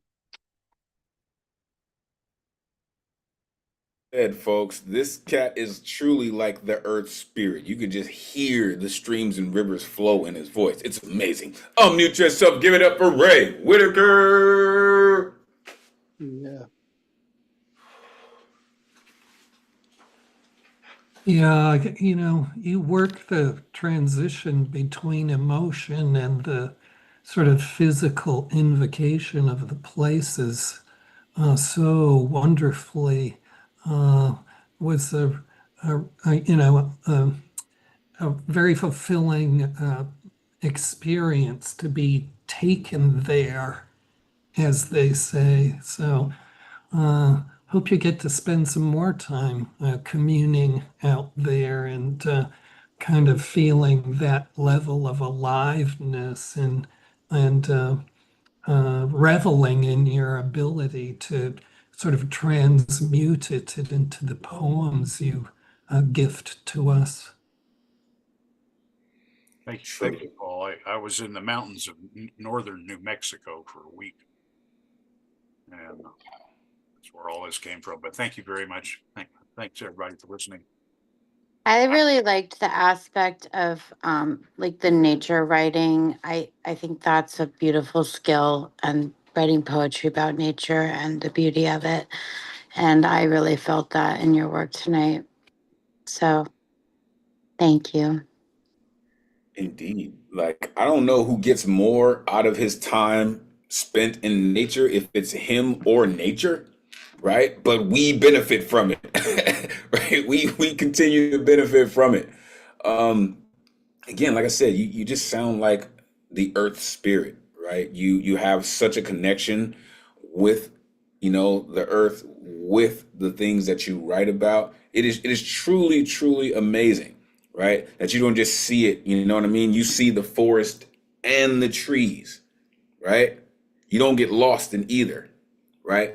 But they tell you stories and you bring them to us. And I'm thankful that you speak their language. It's amazing, sir. Truly, truly appreciate you. All right. Coming up next, arguably the best background in the business. And it's natural, right? This dude, I like to say he's the folk singer of our generation. His songs are amazing. His love songs are top of the line, truly. Love when this cat comes through. He has such amazing work. He's been rocking with us for years. The one and only Bill Elkins is in the building, y'all. Come on, Bill. Let these folks know where they can find you. It is always great to see you, sir. Please, take it away. Okay.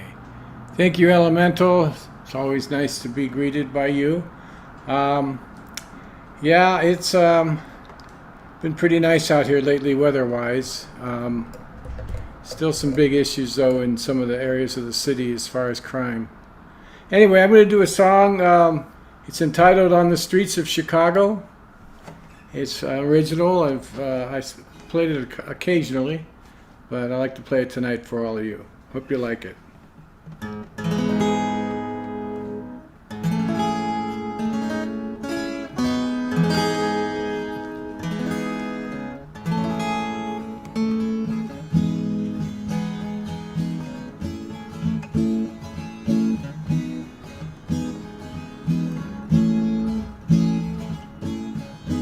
You and I, we are lovers. You and I, best friend. We tread water in our stormy psychosexual sea.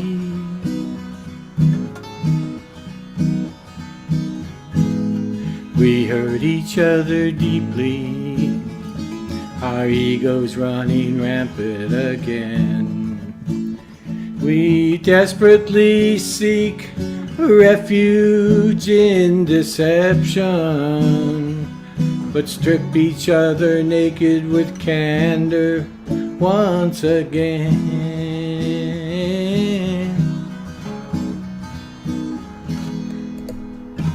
Wistful memories of sweet affection, enshrouded by tears, we heal each other through our tender touch and embrace. Resplendent one, you illuminate me. Yes, you light up my life, but we still seek refuge in deception and strip each other naked with candor once again.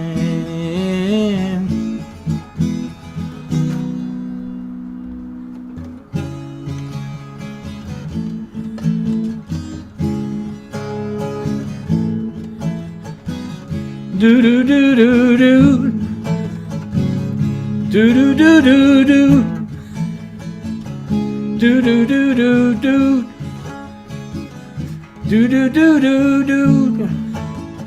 Walking hand in hand along the magnificent mile, exchanging endearing glances as we stroll around the water tower.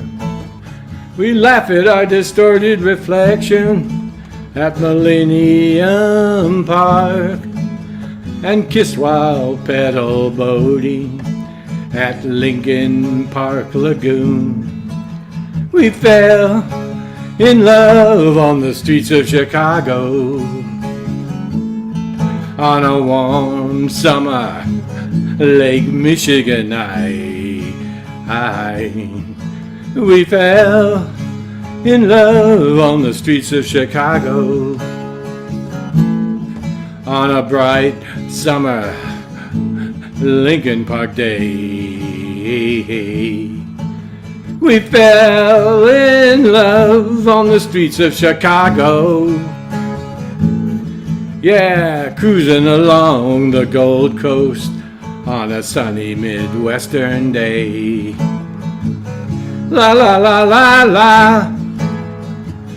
La la la la la. La la la la la.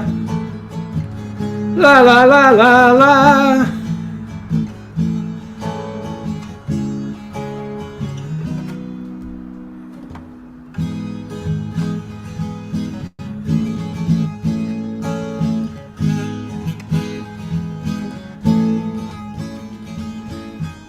You and I, we are lovers. You and I, best friends. We flounder in our stormy psychosexual sea. Does familiarity invite deception? It is said it breeds contempt. Our relationship ebbs and flows like the waves of Lake Michigan. It's the natural order of things in this life.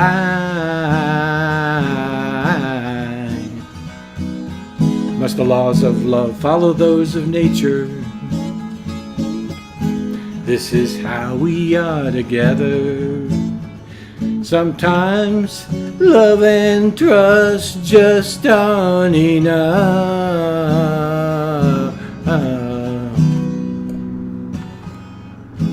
Are we like Orpheus and Eurydice, mythic lovers who meet a tragic end? We endeavor to carry on and love with passion, but the ebb tides of familiarity and contempt just get in the way.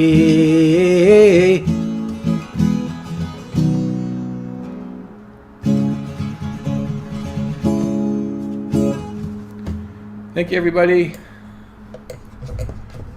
No, Your lyrics are just so very real. They just hit home in such a real way. Unmute yourself. Give it up for Bill. That was excellent, Elkins. Bill. Thank you. But be careful with those flounder. Be careful of what? Those flounder. Oh, yes, yes. Yeah. Yes, indeed. Make sure they're well clean. Yeah, right. Very good. Thank you. I just appreciate what you do, Bill, because your lyrics are always they come from a very real place, right? You said seek refuge in deception, strip each other naked with candor, and we endeavor to carry on and love with passion. Like that, those types of heartfelt lyrics are what goes to making timeless music, right? Doesn't matter what generation you're from. If you love music, you can appreciate lyrics like that. Thank you, Bill. And then you have the nerve to play guitar as well as you do. So thank you. Thank you for sharing it with us, sir. You're amazing. Truly appreciate you. Okay. Coming up next. I could say so many things about this cat. Honestly, he's a part of a live symphony. One of my favorite artists, human beings under this yellow radiation. He's the only cat that I know that's in the original Aloud anthology from the New Eurekan Poets Cafe. He rocked with the founders. Our resident Gilgamesh, the one and only Paul Skiff, is in the building. Oh my goodness, I'm telling you, I get excited when this dude comes up. Let these folks know where they can find you. It is always great to see you, Jedi Master. Please, take it away. All right, thanks. All right, I am on IG at Skiffgram. Just gonna read the second part of this poem. If I remember right, I read the first part last time. It's still not really fully baked. Inanimate and tangible, woven together, poised between proximity and separation, we are clothed in single emotion, whose garment of sanctuary interprets sayings, chants builds, where we cast words to create, feel, and invoke our place in life, from around which, as amniotic permission, the cosmos soaks into our eyes light sent out of long ago, illumination that does not give meaning to a person. Our now glows as precipice over survival under an expansive past, while in this language the universe slumbers, the life of light immeasurably breathes. As coitus of starlit eyes and hormone epinephrine, you brew my adrenaline with white peony and schisandra berry in care's red clay kettle, your femininity clothed in self-possession kneels on a high stool, limber and regal, humanity's primeval beauty paused at summit of admiration's ascent to gather among its proportions and instant of implausible clarity departure toward forward into innocent clamor stir of gestating recollection seen from an already now that tastes like regret's cinnamon. Beauty that manifests evanescent in one person, then wraps its form on the sequence of bearers as wind makes field of grain heave, swell, and pulse, has led us self-witnessing to emerge as togetherness wherein a gift from the unnamed manually You use my blood in consecration. Hallow my metabolic listening, my sighs release invocation from your care.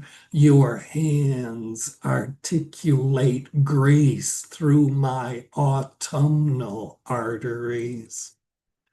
Pull mattress over the floor into tumid glow of morning sunlight, asylum of galaxial warmth, soft envelopment whose radiation illumines cotton fibers soaked with terrestrial heat, drunk from between two thighs, cosmic destination towards which our twin needs journey through an afternoon as constant arrival within embracing dissipation of distance. While in the street, altruism and malevolence slap a child's bare calves with a sandal. Love chastens avoidance into lesser consequence. Vehicle bumper would not spare mothering what it is to know before lack of experience puts to death. Exhaled from before time, conceived or imagined, inhaled from gross, immediate fact of the street, pulses a gift that nourishes breath from you, not yours, part of you not possessed, enlivened by energies greater than solitary ability. After us, when all that we were frays and separates, when we have become parts of other things, how shall we meet again? Swagger suited in brand colors, ill-gotten gain party of cajoling junior profiteers deploys risk push. Their tactical hustle dance backup is a vice-jawed dog whose leather vest says funeral. The game, a kind of mad, dispossessing laughter to hypnotize dollar bills with bravado flurry, yellow, red, and white striped money makers working street lure of the consequence, jolt, intoxications, time limit on bliss, and ravenous bloods, hollow hunger exhaled through loophole in youthful invulnerability, worn like it was true. How the medicinal herbs on the windowsill sow our breath and pulse beneath our skin as an act of physical pleasuring, seasoning each word, each touch, bed where universe lays to dream our voices into us. Say this is not true if physical logic and material illusion are needed. Otherwise, resonate as formless sounds of our voices call from those who have come before us to visit present moment with eternality of pleasures, survivals, for pleasure always survives. You are original oceans, hurt cleansing, washing satiation into my love's study of infinite duration. The afternoon never appears as we go on to intimately conjugate with our physical bodies variations of the word for fuck. hidden out of sight up around the corner. A mockingbird tonight mesmerizes this neighborhood. Sonic mirages bounce off end of the block. Flecks echo down the street. Nature disembodied. Voices of birds that are not present take their turns. Phantom roll call of deception songs. Not here flows nowhere, not there. Ibber, ibber, ibber, ibber, ibber, ibber, ibber, ibber, ibber, ibber. Ingber, ingber,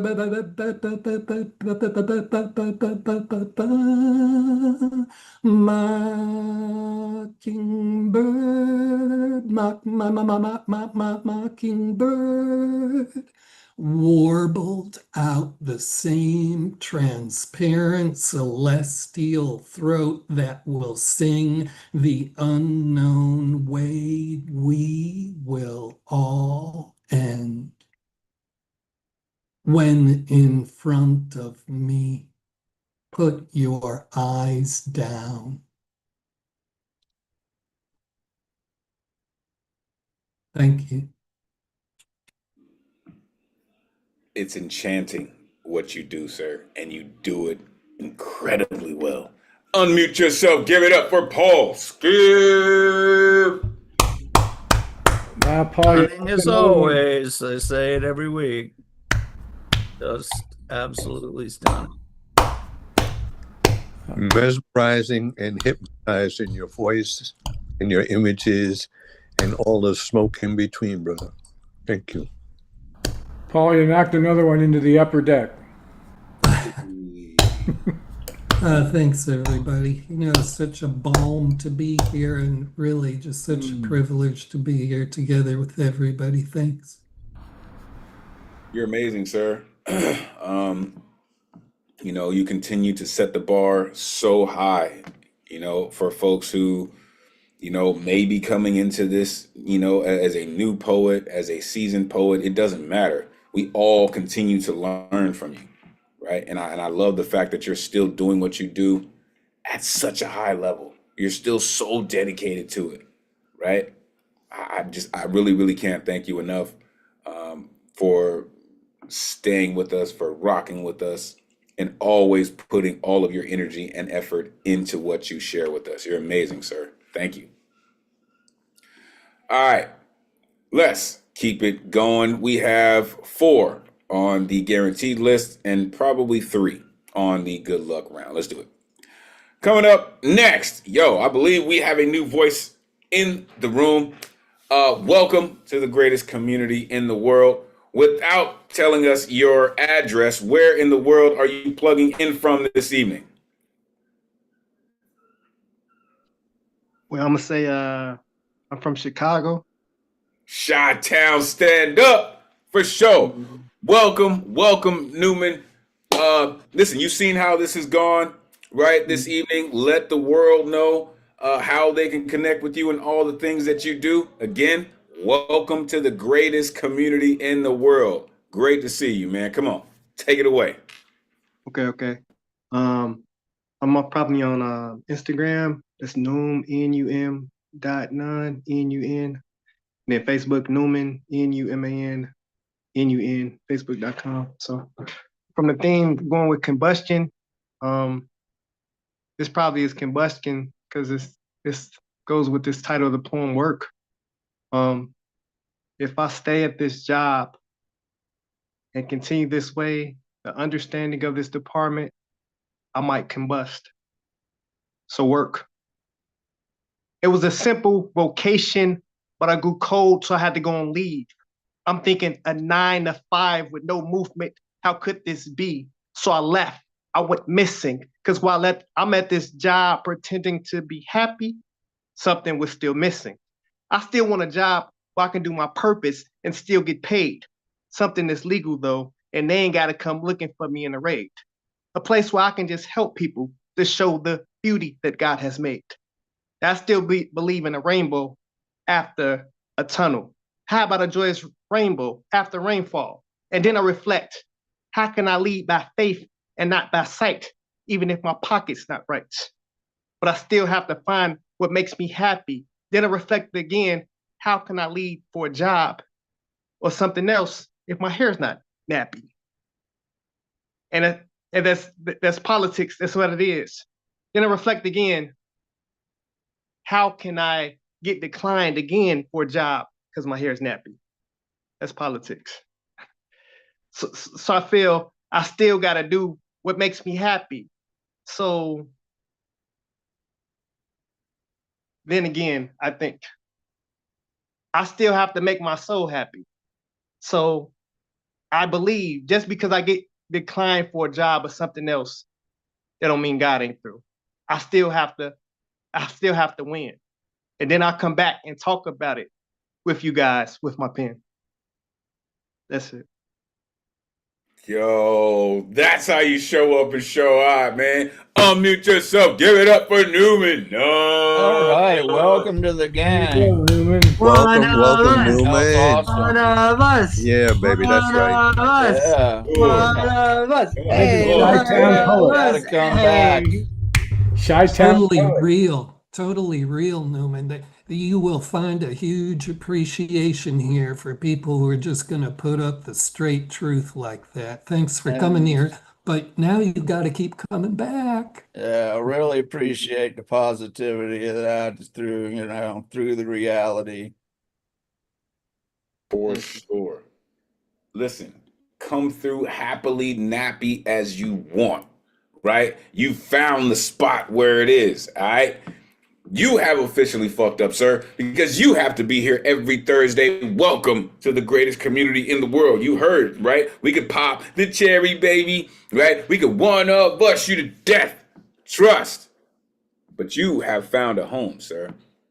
We are here for that, right?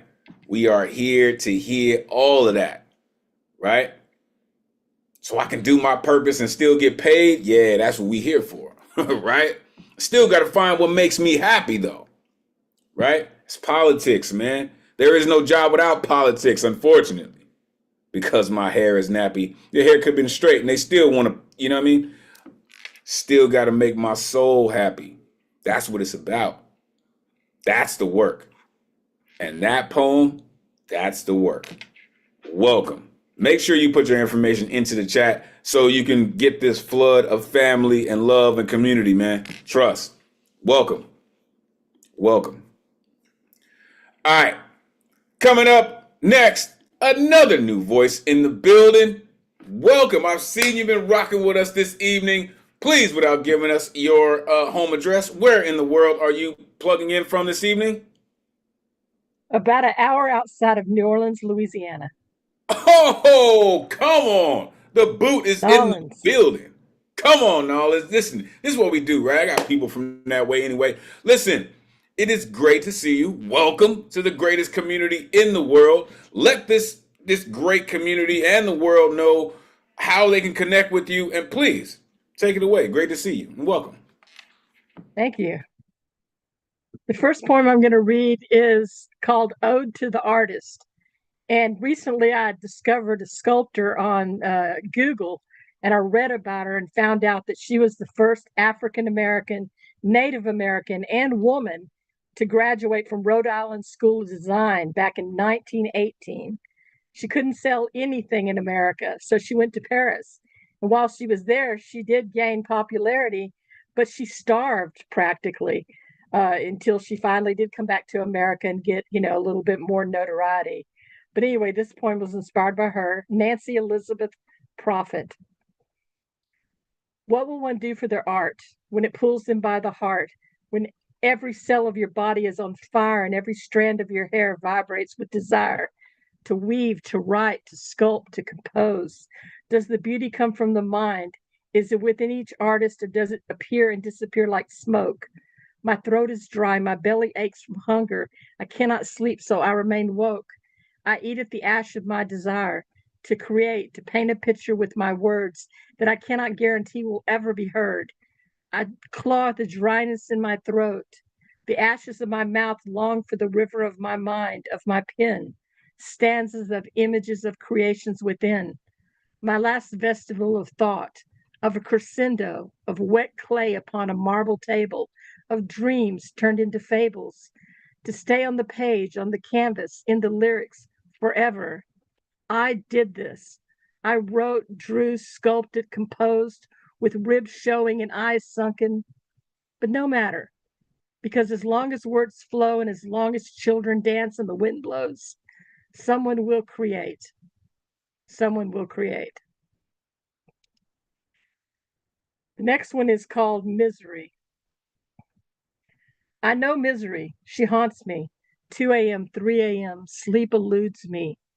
A song I didn't need to hear plays, invoking unwanted memories. Everything sounds like her. Everything looks like her, although nothing is her because she is gone, gone yet eternally present between my ears, living in my tear ducts, crowding my brain with memories and regret. Should I burn her letters, tear up her pictures? Like that would banish her from my brain, from my heart. Nothing does that. She's always with me. One more. Excuse any vulgarity in this poem. Who am I? I'm a rape survivor. I'm a writer. I'm a poet.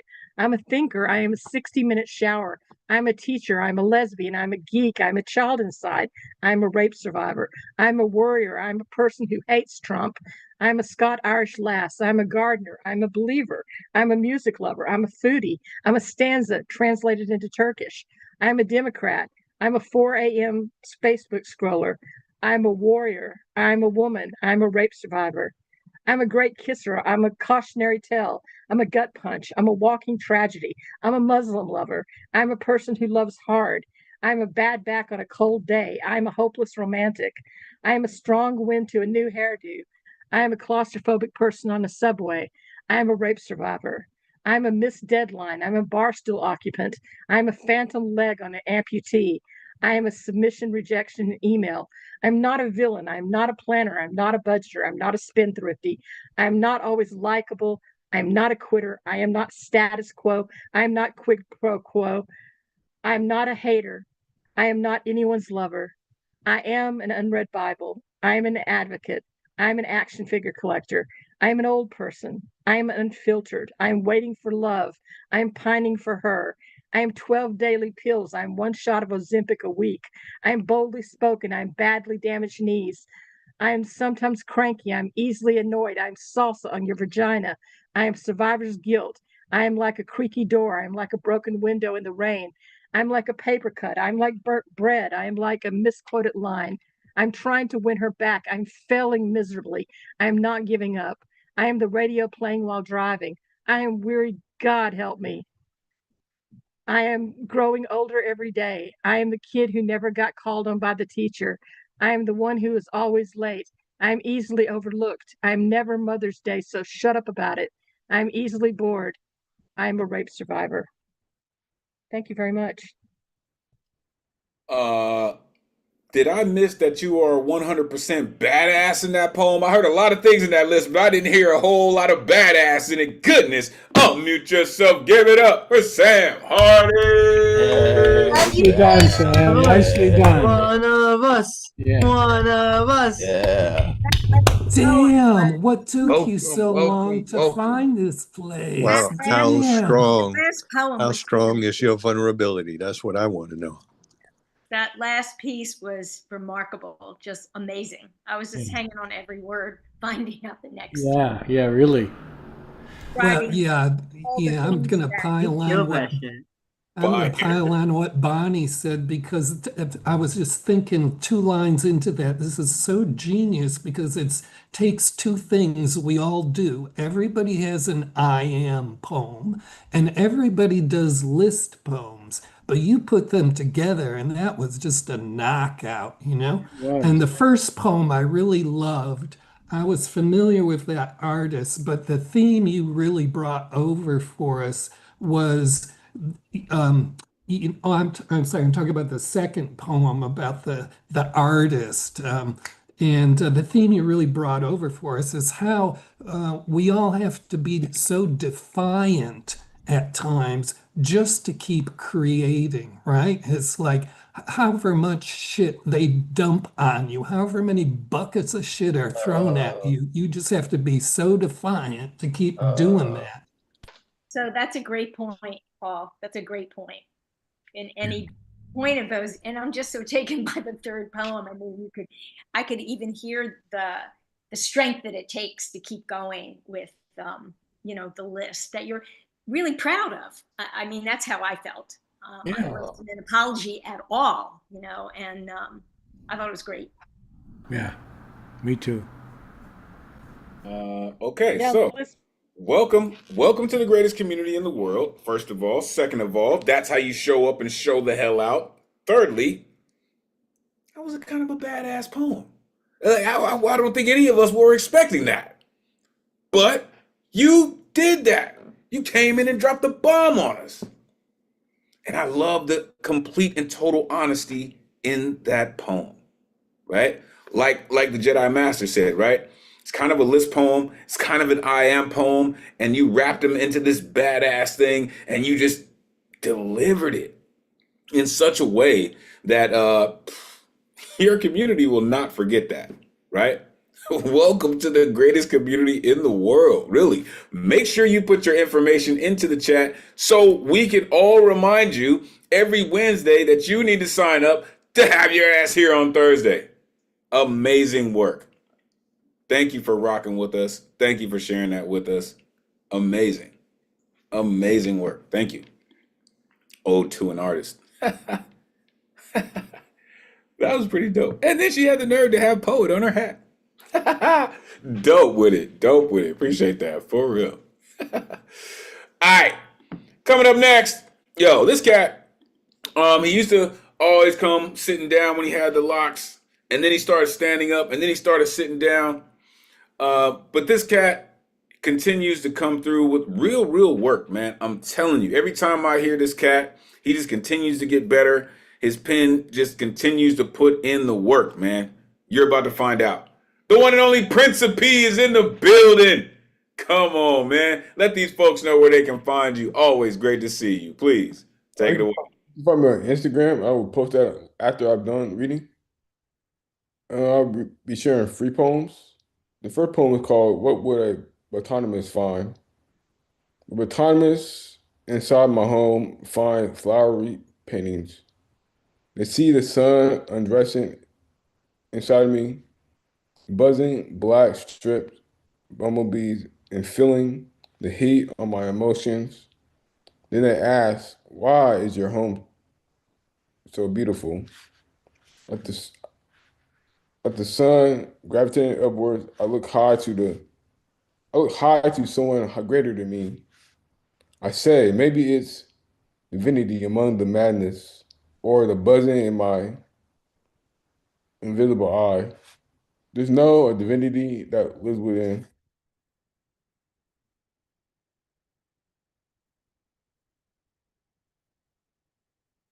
The second poem is titled Soon Enough.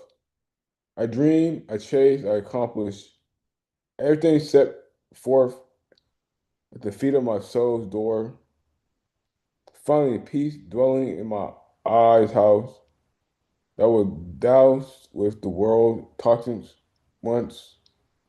That everything is living a writer's dream, making a living from writing, traveling to the dry, beating heat of Mexico. My peace will come from the forest because its silence drifts on me like a ghost, like a sun setting below the horizon. I will be able to rest one day. Where I'm from, the rain is always the constant. Where I'm from, salmon at the pike go from hand to hand. Where I'm from, my reindeer is everywhere. Seattle, Tacoma, you name it. Where I'm from, winters are light as a feather's touch on my side of the mountain. Where I'm from is foreign to most everywhere.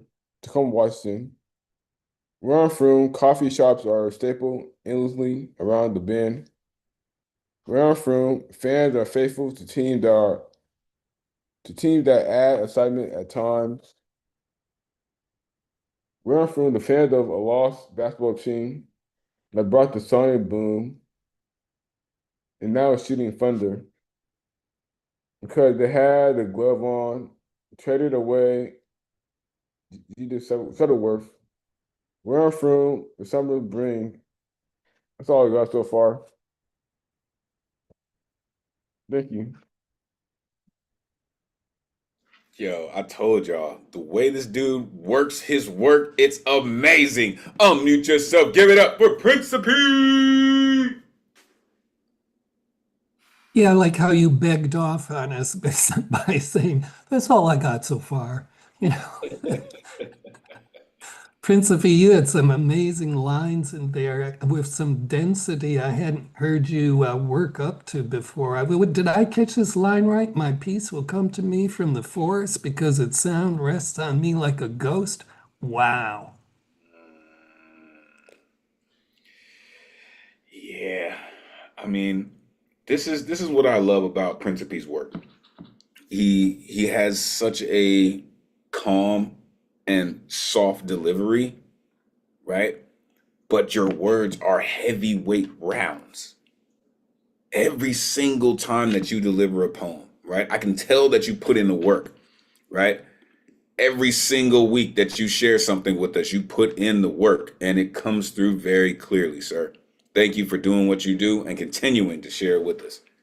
You're kind of just a soft-spoken monster, just in case you didn't know. All right, let's keep it going.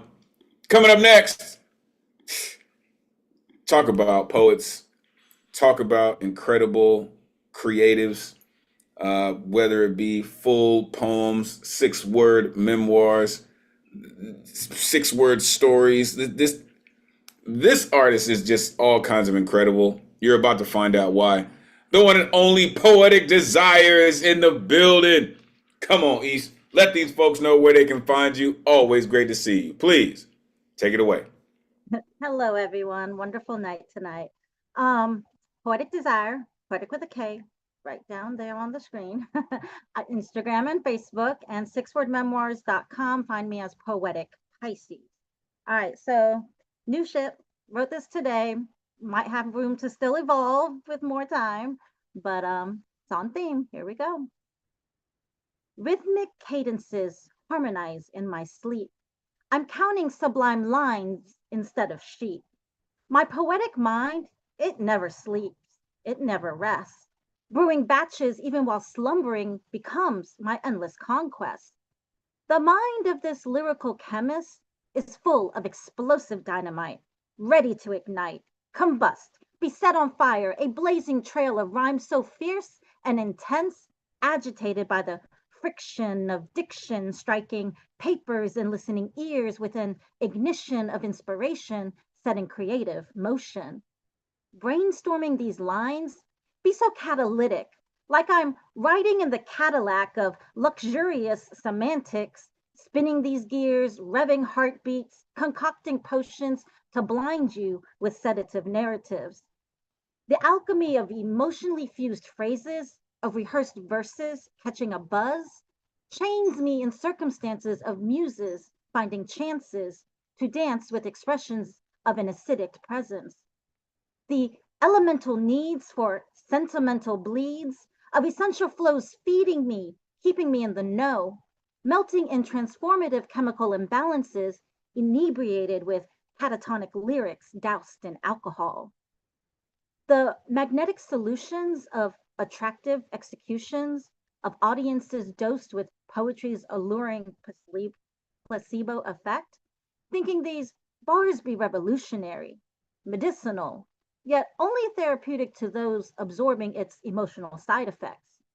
Experimenting on stage, producing reactive responses, I'm crowd surfing my observations, validating the mixture of key elements, refining trials and errors of my methods, perfecting the formula for a poem's desired energy. Watch me ignite the TNT, testing new tactics, trying noteworthy techniques, tempting naughty theories, thoroughly negotiating narratives, a chemistry of lyrical infusions igniting creativity's linguistic combustions. Good night. And you see what happens when artists come through with that new shit? It's combustible. Unmute yourself. Give it up for Poetic Desire. Yeah, I'm gonna have to listen to that again in the recording because the way you telescoped so many of those metaphors, that was so slippery. Thank you. He said slippery. Listen, I got the message earlier. It's like, yo, I'm gonna do this, right? But it's some brand new, and it's like, listen, I love some new shit for real. I love some fresh ink, and you never cease to amaze me, right? You come through and you give your all. That's why I say that, right? Because every time I hear you write something, you give your all to it. It's not like, oh, this is just one of my throwaway poems. I just didn't really have time to do it. Like, you really, really dig into all your artwork, no matter how long or short it is. And I truly, truly appreciate that. You said counting sublime lines instead of sheep. Riding in the Cadillac of luxurious semantics on some new shit. Like, come on. Like, come on, man. Magnetic solutions, right? Watch me ignite the TNT. Just saying, it's kind of bomb. Just saying. Appreciate you for what you do. Shout out Godchild. Appreciate you for what you do, truly. Truly. All right. I hit you up, Warren. Listen, we have got 3, possibly 4 on this list this evening. I know some folks came in, but listen. Mrs. Good Luck Round is always in the building, and we're going to make sure that we hear from her. No matter if she's on the path or if she's reading from one of her incredible books. This artist has came into our community and definitely made her presence felt. She makes sure that she is involved with the community. She adds her energy. She's always present for all of us. Gotta appreciate that. The one and only Elizabeth Horan is in the building. Come on now. Let these folks know where they can find you. It really is always great to see you and hear you.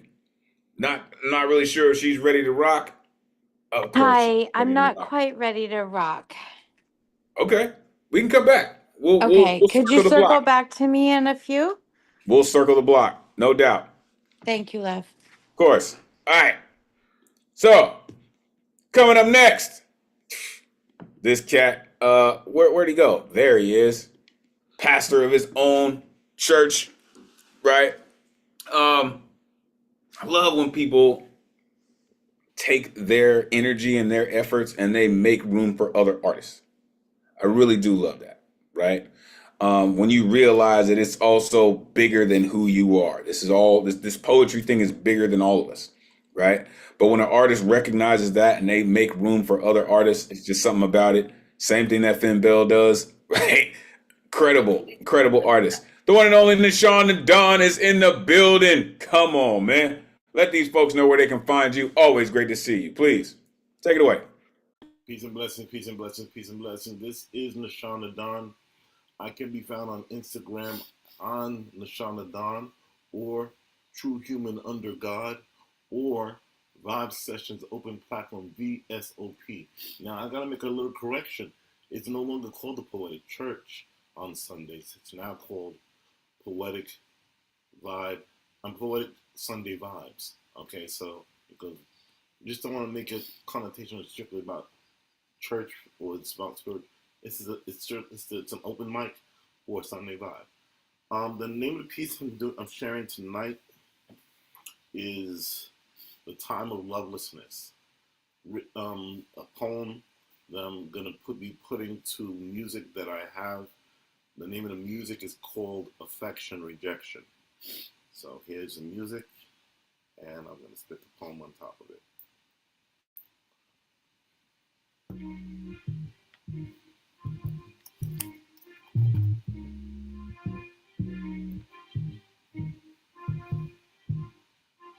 Love in the time of brokenheartedness, lacking the real unhidden love expressed. Fighting for love is the real test. Maintain mental focus under heart-aching duress. Welcome to the land of no Loveville, where nobody here ever feels. Emotional love, they fear the thrills. Emotional past pain lasts still. See, these people have been here for eons and eons. Clone cycle births, daughters and sons. Long lifespans for these beings, but pain is their constant remembrance. So love here is totally banned. No longer love between woman and man. No longer the troubles of heartfelt feelings. No longer imaginative art forms revealing. The day that love died a sombersome death. It tried to hold on for bated breath, tried to replicate itself to be sent on to the next, but it died before it could finish. Now it's at rest. Since love is gone, family is gone. Individual collectives, their county, love none. Connection between one another, no longer human. They really are something totally different. Since love lacking has changed their forms, conventional means of human interaction, not the norm. No touch, touching they truly abhor. No talk, for them oral communication is a bore. Existence isn't about happiness. Existence is about relief of stress. Love's existence caused this duress. Without love, they become lovelessness. Some still remember the love of the past. Some regret the feelings they have come to pass. Many are the deniers that love can make time pass fast. Some believe love was always meant for the lower class. Why seek love when you can seek riches? Why form love struck when you can fulfill your wishes? But without love, what good is being rich? There's no love of emotions. There's no one with emotions. No one will even feel envious. I guess the truth is, there is no bliss during the time of lovelessness.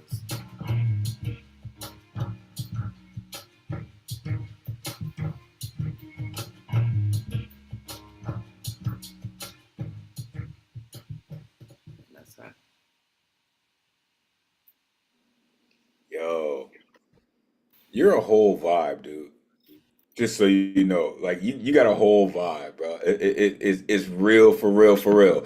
Unmute yourself. Give it up for Nishan, the Dawn. You know what that really tapped into for me, Nishan, is this, you kind of pick up and point out and highlight this effect that comes from this whole situation we're in, where there's, people don't want there to be, some people don't want there to be any truth anymore, right? You can say whatever you want and offer as truth. There's nothing you can verify. And part of the effect of that is, you have to end up debating love. Is there even such a thing? Well, actually, what I did was I created a fictional world where there was no love, the land of no Loveville. And the county they lived in was called the County of Love None.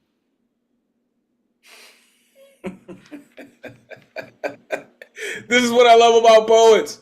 This is what I love about creative beings. Because where there is no world, we create one. Where there is no road, we write it into existence. Right? There is no spoon. Doesn't have to be. Amazing, sir. Thank you for doing what you do. Continue to hold space for artists. Truly, man, it makes a difference. Thank you. Thank you for that. Music's on point too, man. Appreciate that. All right. Spun the block, and we're going to make sure that we make room for this incredible mother, artist, educator. Y'all heard what I said earlier. The one and only Elizabeth Horn is in the building, y'all. Let these folks know where they can find you. It is always great to see you. Please, take it away. Hello, everyone, and thank you so much. And I'm very sorry you had to introduce me twice. I was waylaid by the domestic necessities, shall we say. I'm so happy to see you all. I really am. I love this community. I love all y'all.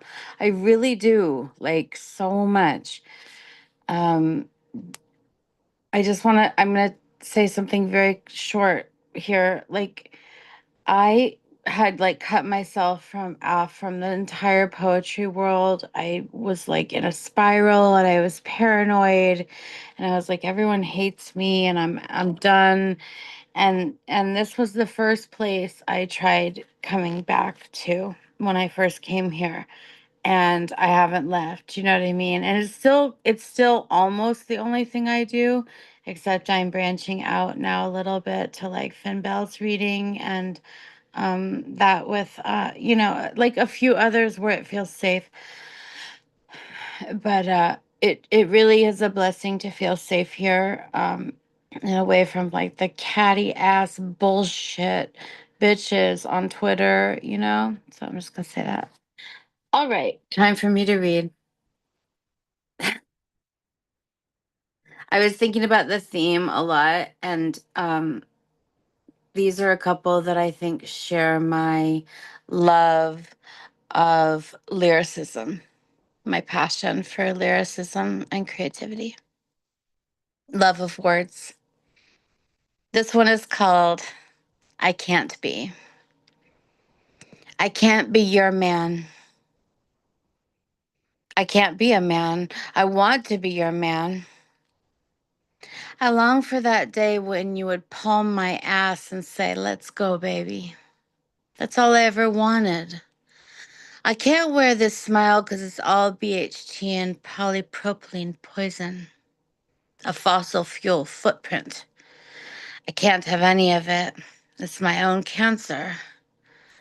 Someone once told me I am the problem and you can't always get what you want. It was Jagger. Doesn't he always get what he wants? Just one fag or cigarette. Let's go, baby. It's all BHT and polypropylene poison. It's my own cancer. That's all I ever wanted. It was Jagger. I can't have any of it. I am the problem. I long for the day when you will palm my ass and say, let's go, baby. I want to be your man. I can't be a man. I can't wear the smile, a fossil fuel footprint, palm my ass. Thank you. And I'll do one more, if you don't mind. All right. This one is called My Beautiful Bride. Be my knife, wife. Be glinty bad. You are my life, wife. Hester Prynne me. Fuck who you like. Wear this life vest. Don't drown bad. Fret in the marriage, mud dark and oily as drug trees hung fruity in the night.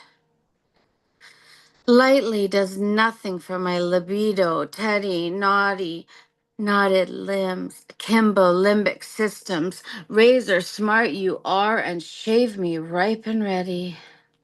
We are nothing if not hot and heavy. Yet I carry you light as pigeon feathers. Usher me home, notes from the war zone, never shot down. Oh, brave flyer, no crow martyrdom suits thee, as do my chain link ball bearings resonate for you. A soprano, sticky up for this alto. Beautiful as Elton. Candlelit keys, be my knife wife, love me lightly. Dirty Diana, woodwind, Arc de Triomphe, the death of my beautiful bride. Your smile like dendritic tentacles, high as this merciful shade tree. This is not a funeral for anyone but me. I know how hard you've tried. In these retlops of my far flungs, be my knife, wife, be glinty bad. Thank you so much. Thank you, Ron. Thank you, Elemen2al. Much That's love. pretty dangerous. That's pretty sharp and pretty dangerous. Just saying. Unmute yourself. Give it up for Elizabeth. Horror. Well, I'm really into the compound words, and the last piece, I'm just going to say the kind of achy horniness in the delivery was so intense. Okay. Great job as normal. Great job. Thank you. Love seeing you here. So don't ever take a hiatus again. So I took 1 week off in Dallas, and I already Oh. told you I missed you tons. For real. No, but I mean, honestly, yes, I get that. Like, a lot of my work is very sensual. Like, I'm not oblivious to that. But it's not the only thing, it's like I'm trying to play with words a lot. Yeah, and yes. Well, that came across really, like I said, these kind of compound words, glinty Yeah. bad, sticky up, knife wife. I really like that kind of word work. Yeah, definitely. It Thank you. kind of reminds you of, like I've seen before. It's almost like what was that? Bram Stoker's Dracula. When he's shaving and then he kind of tastes the blood off of the razor blade.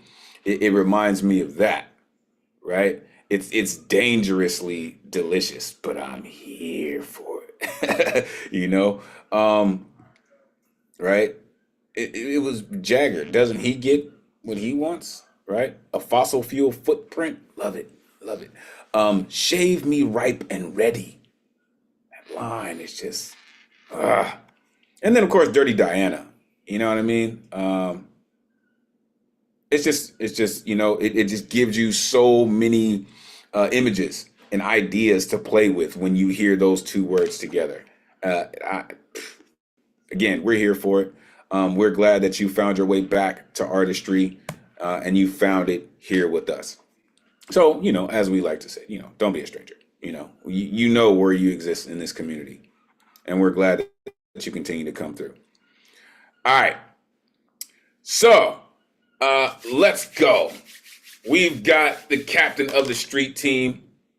Probably going to close with Maddie. This cat, captain, president of his chapter of people of extraordinary talent. This cat continues to move around. I'm telling you, you see this cat more and more, whether he's in interviews, whether he's showing up, whether he's a dope ass clown. This dude is all over the place. Trust and believe. The one and only Inspiration is in the building. Come on, man. Let these folks know where they can find you. Always great to see you, bro. Come on. Take it away. That clown bar stuff, man, that was fun. That was a fun weekend, man. It really introduced me into the theater. A little bit, I mean, I was just playing a clown and doing some poetry, but it was fun. And you can find me on Facebook under Inspiration. That's inspiration with a dash between the I and the N. or Craig Larson page. That's where I share a lot of flyers. The I Inspiration page is like my performance page, stuff of that nature. Instagram Inspiration 1899. That's a dot after the end and the number 1899 at the end. And YouTube I Inspiration 1978. Again, that's the I dash and SPIRATION 1978. Tonight I'm gonna do a little something different. Probably along the Elizabeth line, something a little, but this is some fun, silly, raunchy erotica storytelling. So put the kids away. It was late at night one night, and I was binge watching some Shameless on Netflix, and all of a sudden I get a call from this girl. Let's call her Jane. Jane says, "Hey, what you doing? Can I come by?" I told her, "Of course. I'm just chilling. I was actually going to call you anyhow. So I'm glad you called." So I turned the Shameless down, and the bedroom mix up, and so yeah, of course, I was planning on having some fun. To start it off with, just jellies, jams, Cool Whip, and candles, just all in fun. Though my tongue had the mind of a different one. With all that introductional fun, my tongue game begun. And it went south of the border. It stopped in the depth of her valley, right across from her garden of love. She said, "Ooh, Daddy, that's the spot." Yeah, it's a ticklish one. So now she's moaning and laughing, laughing and moaning. The more her body squirmed around and inched around like a break dancer doing the worm, the sillier I got. Like burying my face in her valley and going, until she was laughing louder than moaning. Then at that time, I put my arm around her back. I started massaging it some. Until the laugh, it was none. See, I was just preparing her some.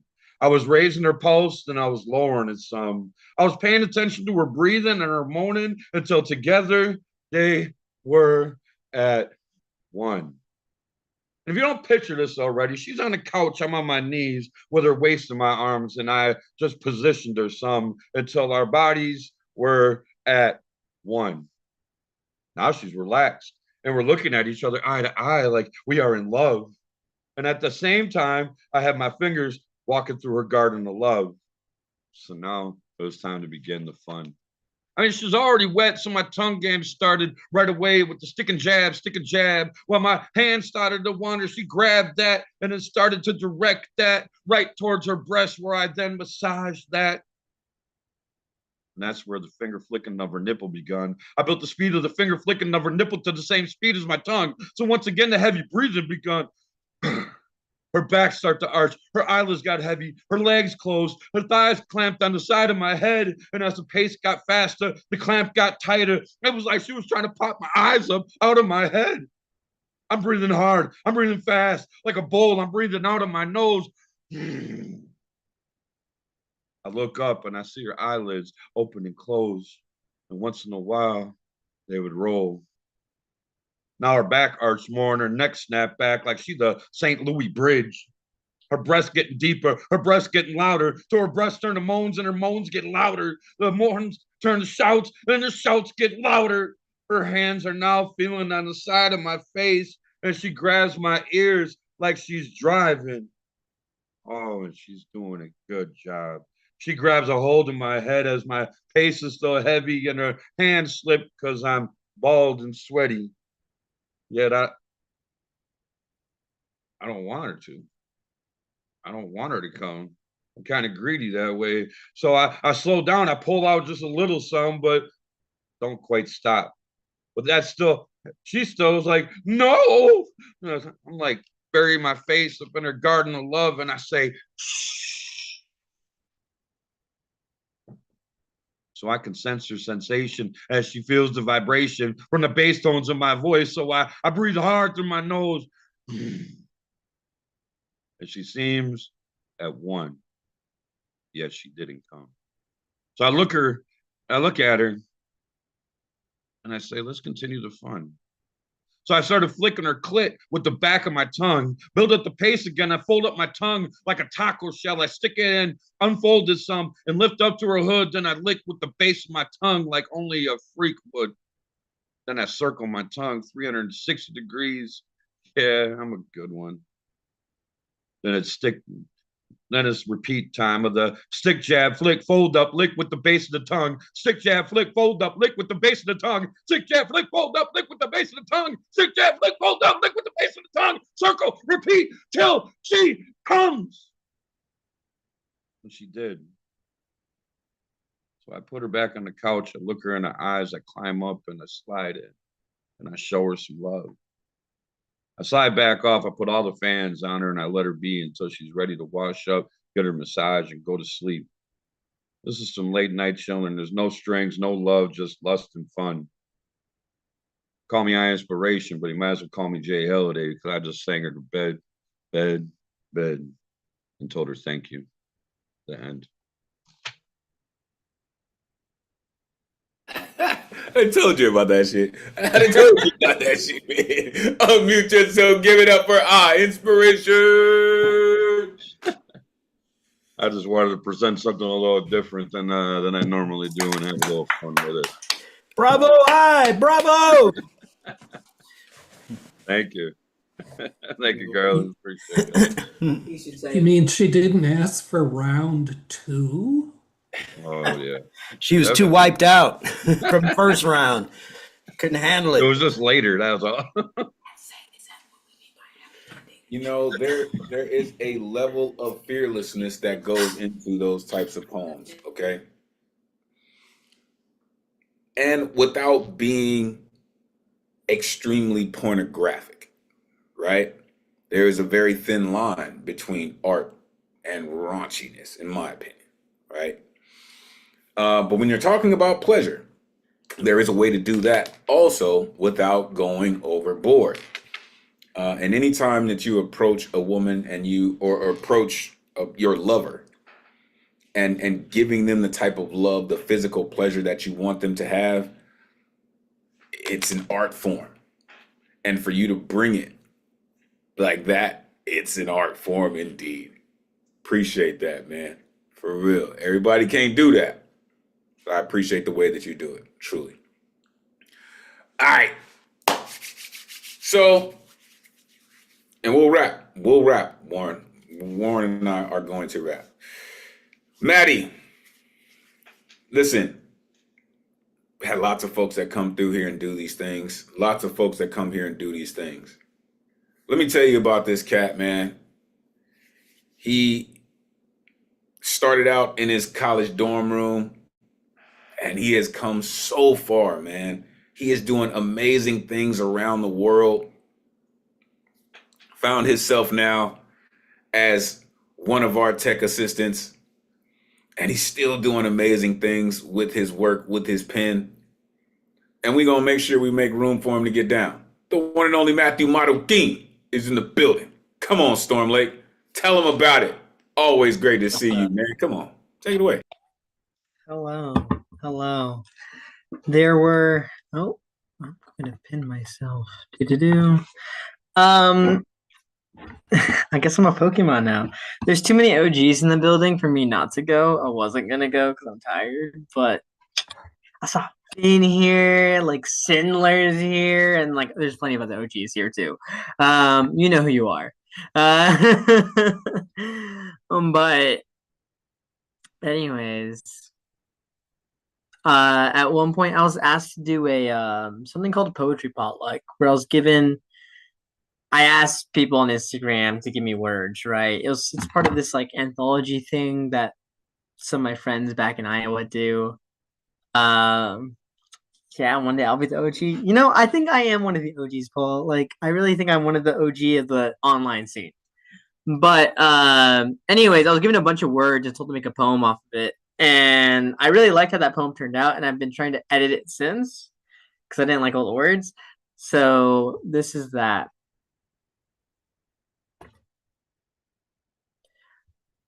All I could think about was home.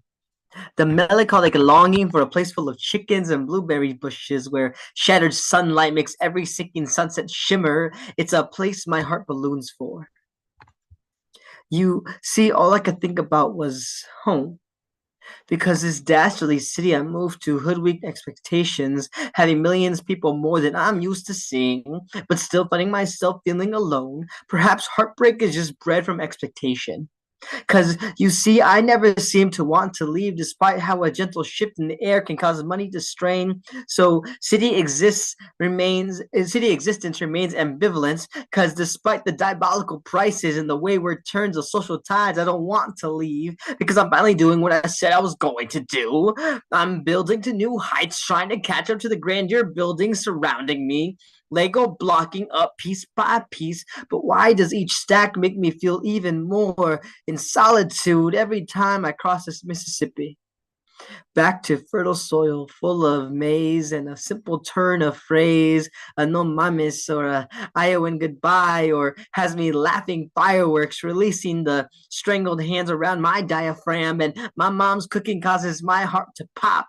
Returning all the feelings I next to never see on these streets, trying to figure out why my small town empathy feels like it's shrinking as the days go on, and why subway tunnels can take me anywhere but still feel like barricades to freedom, and why my job feels like it's taking more than it can give, and why I'm giving more than I can take, and why I'm told to go back home, and that I'm making it when and why I'm told back home that I'm making it when out here, when like I'm just feeling like I'm drowning in the Hudson, and why I find myself praying to a God every time anxiety strikes, even though I don't remember what God was supposed to be like. And they say it takes about 10 years before you can feel near native here.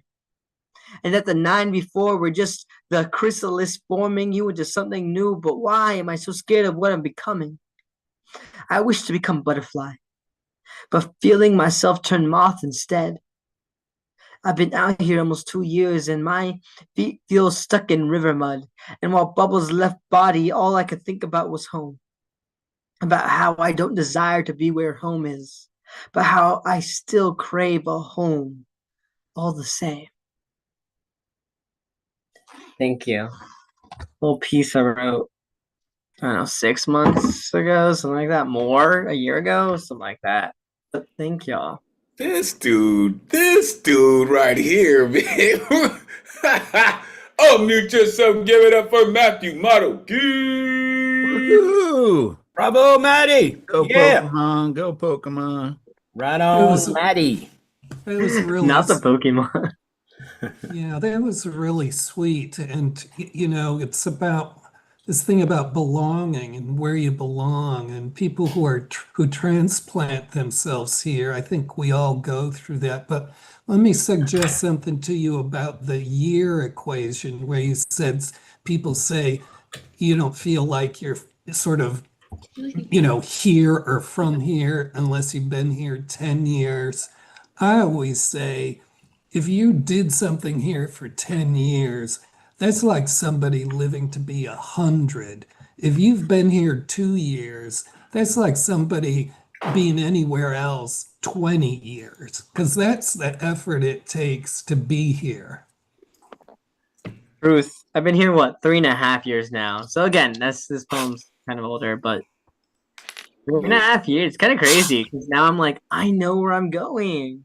I don't need my maps to use the subway all the time. I know trains go where. Like, that's different. Yeah, it's in your blood. It's in your blood now. It is. Listen, I ran across this cat and he moves around in New York like a New Yorker, right? Whether it's going into the city or back across to Jersey, Matty knows the damn deal. Not only does he know, but he moves like a New Yorker, right? He knows, right? Oh, it's only 2 blocks. Oh, it's only a 10-minute walk, right? And the folks who are in the city, they know, right? That's how you measure everything, right? It's just the A train, and you know what I mean? You transfer it to the D train, and but it's in your blood now, man. It really is. And that poem just kind of says that, even though you miss Iowa, New York is in your blood now. Even though Iowa's in your blood, so is New York. Appreciate you, man. Listen, we're going to get up out of here. Warren, again, we'll talk. Listen, it has been an incredible night. Thank you all for doing what you do. I love you all, really. We are doing our best to keep this time. We are doing our best to really keep this time down, folks. Really. So I'm going to give y'all some time back this evening. I love you all. Make sure you are plugging in with all things New Eurekan Poets Cafe. Listen, y'all are some of the most incredible people on planet Earth. I don't know if anyone has told you that recently. I love you, right? For your artistry, for your creativity, and for your fearlessness. Thank you all. And we're going to end the night like this. Until we meet again, may this energy we conjured this evening supercharge the rest of your week. Take this power, inspire others, energize creativity as we all hope to do through the spirit of Miguel Agarin. Your voice is appreciated, necessary, and always valuable in this space. Thank you for sharing it with us. Never forget, cowards get buried here. We reclaim our strength through our fearlessness. On behalf of the greatest community in the world, it has truly been a pleasure spending Thursday night with y'all. Until next week.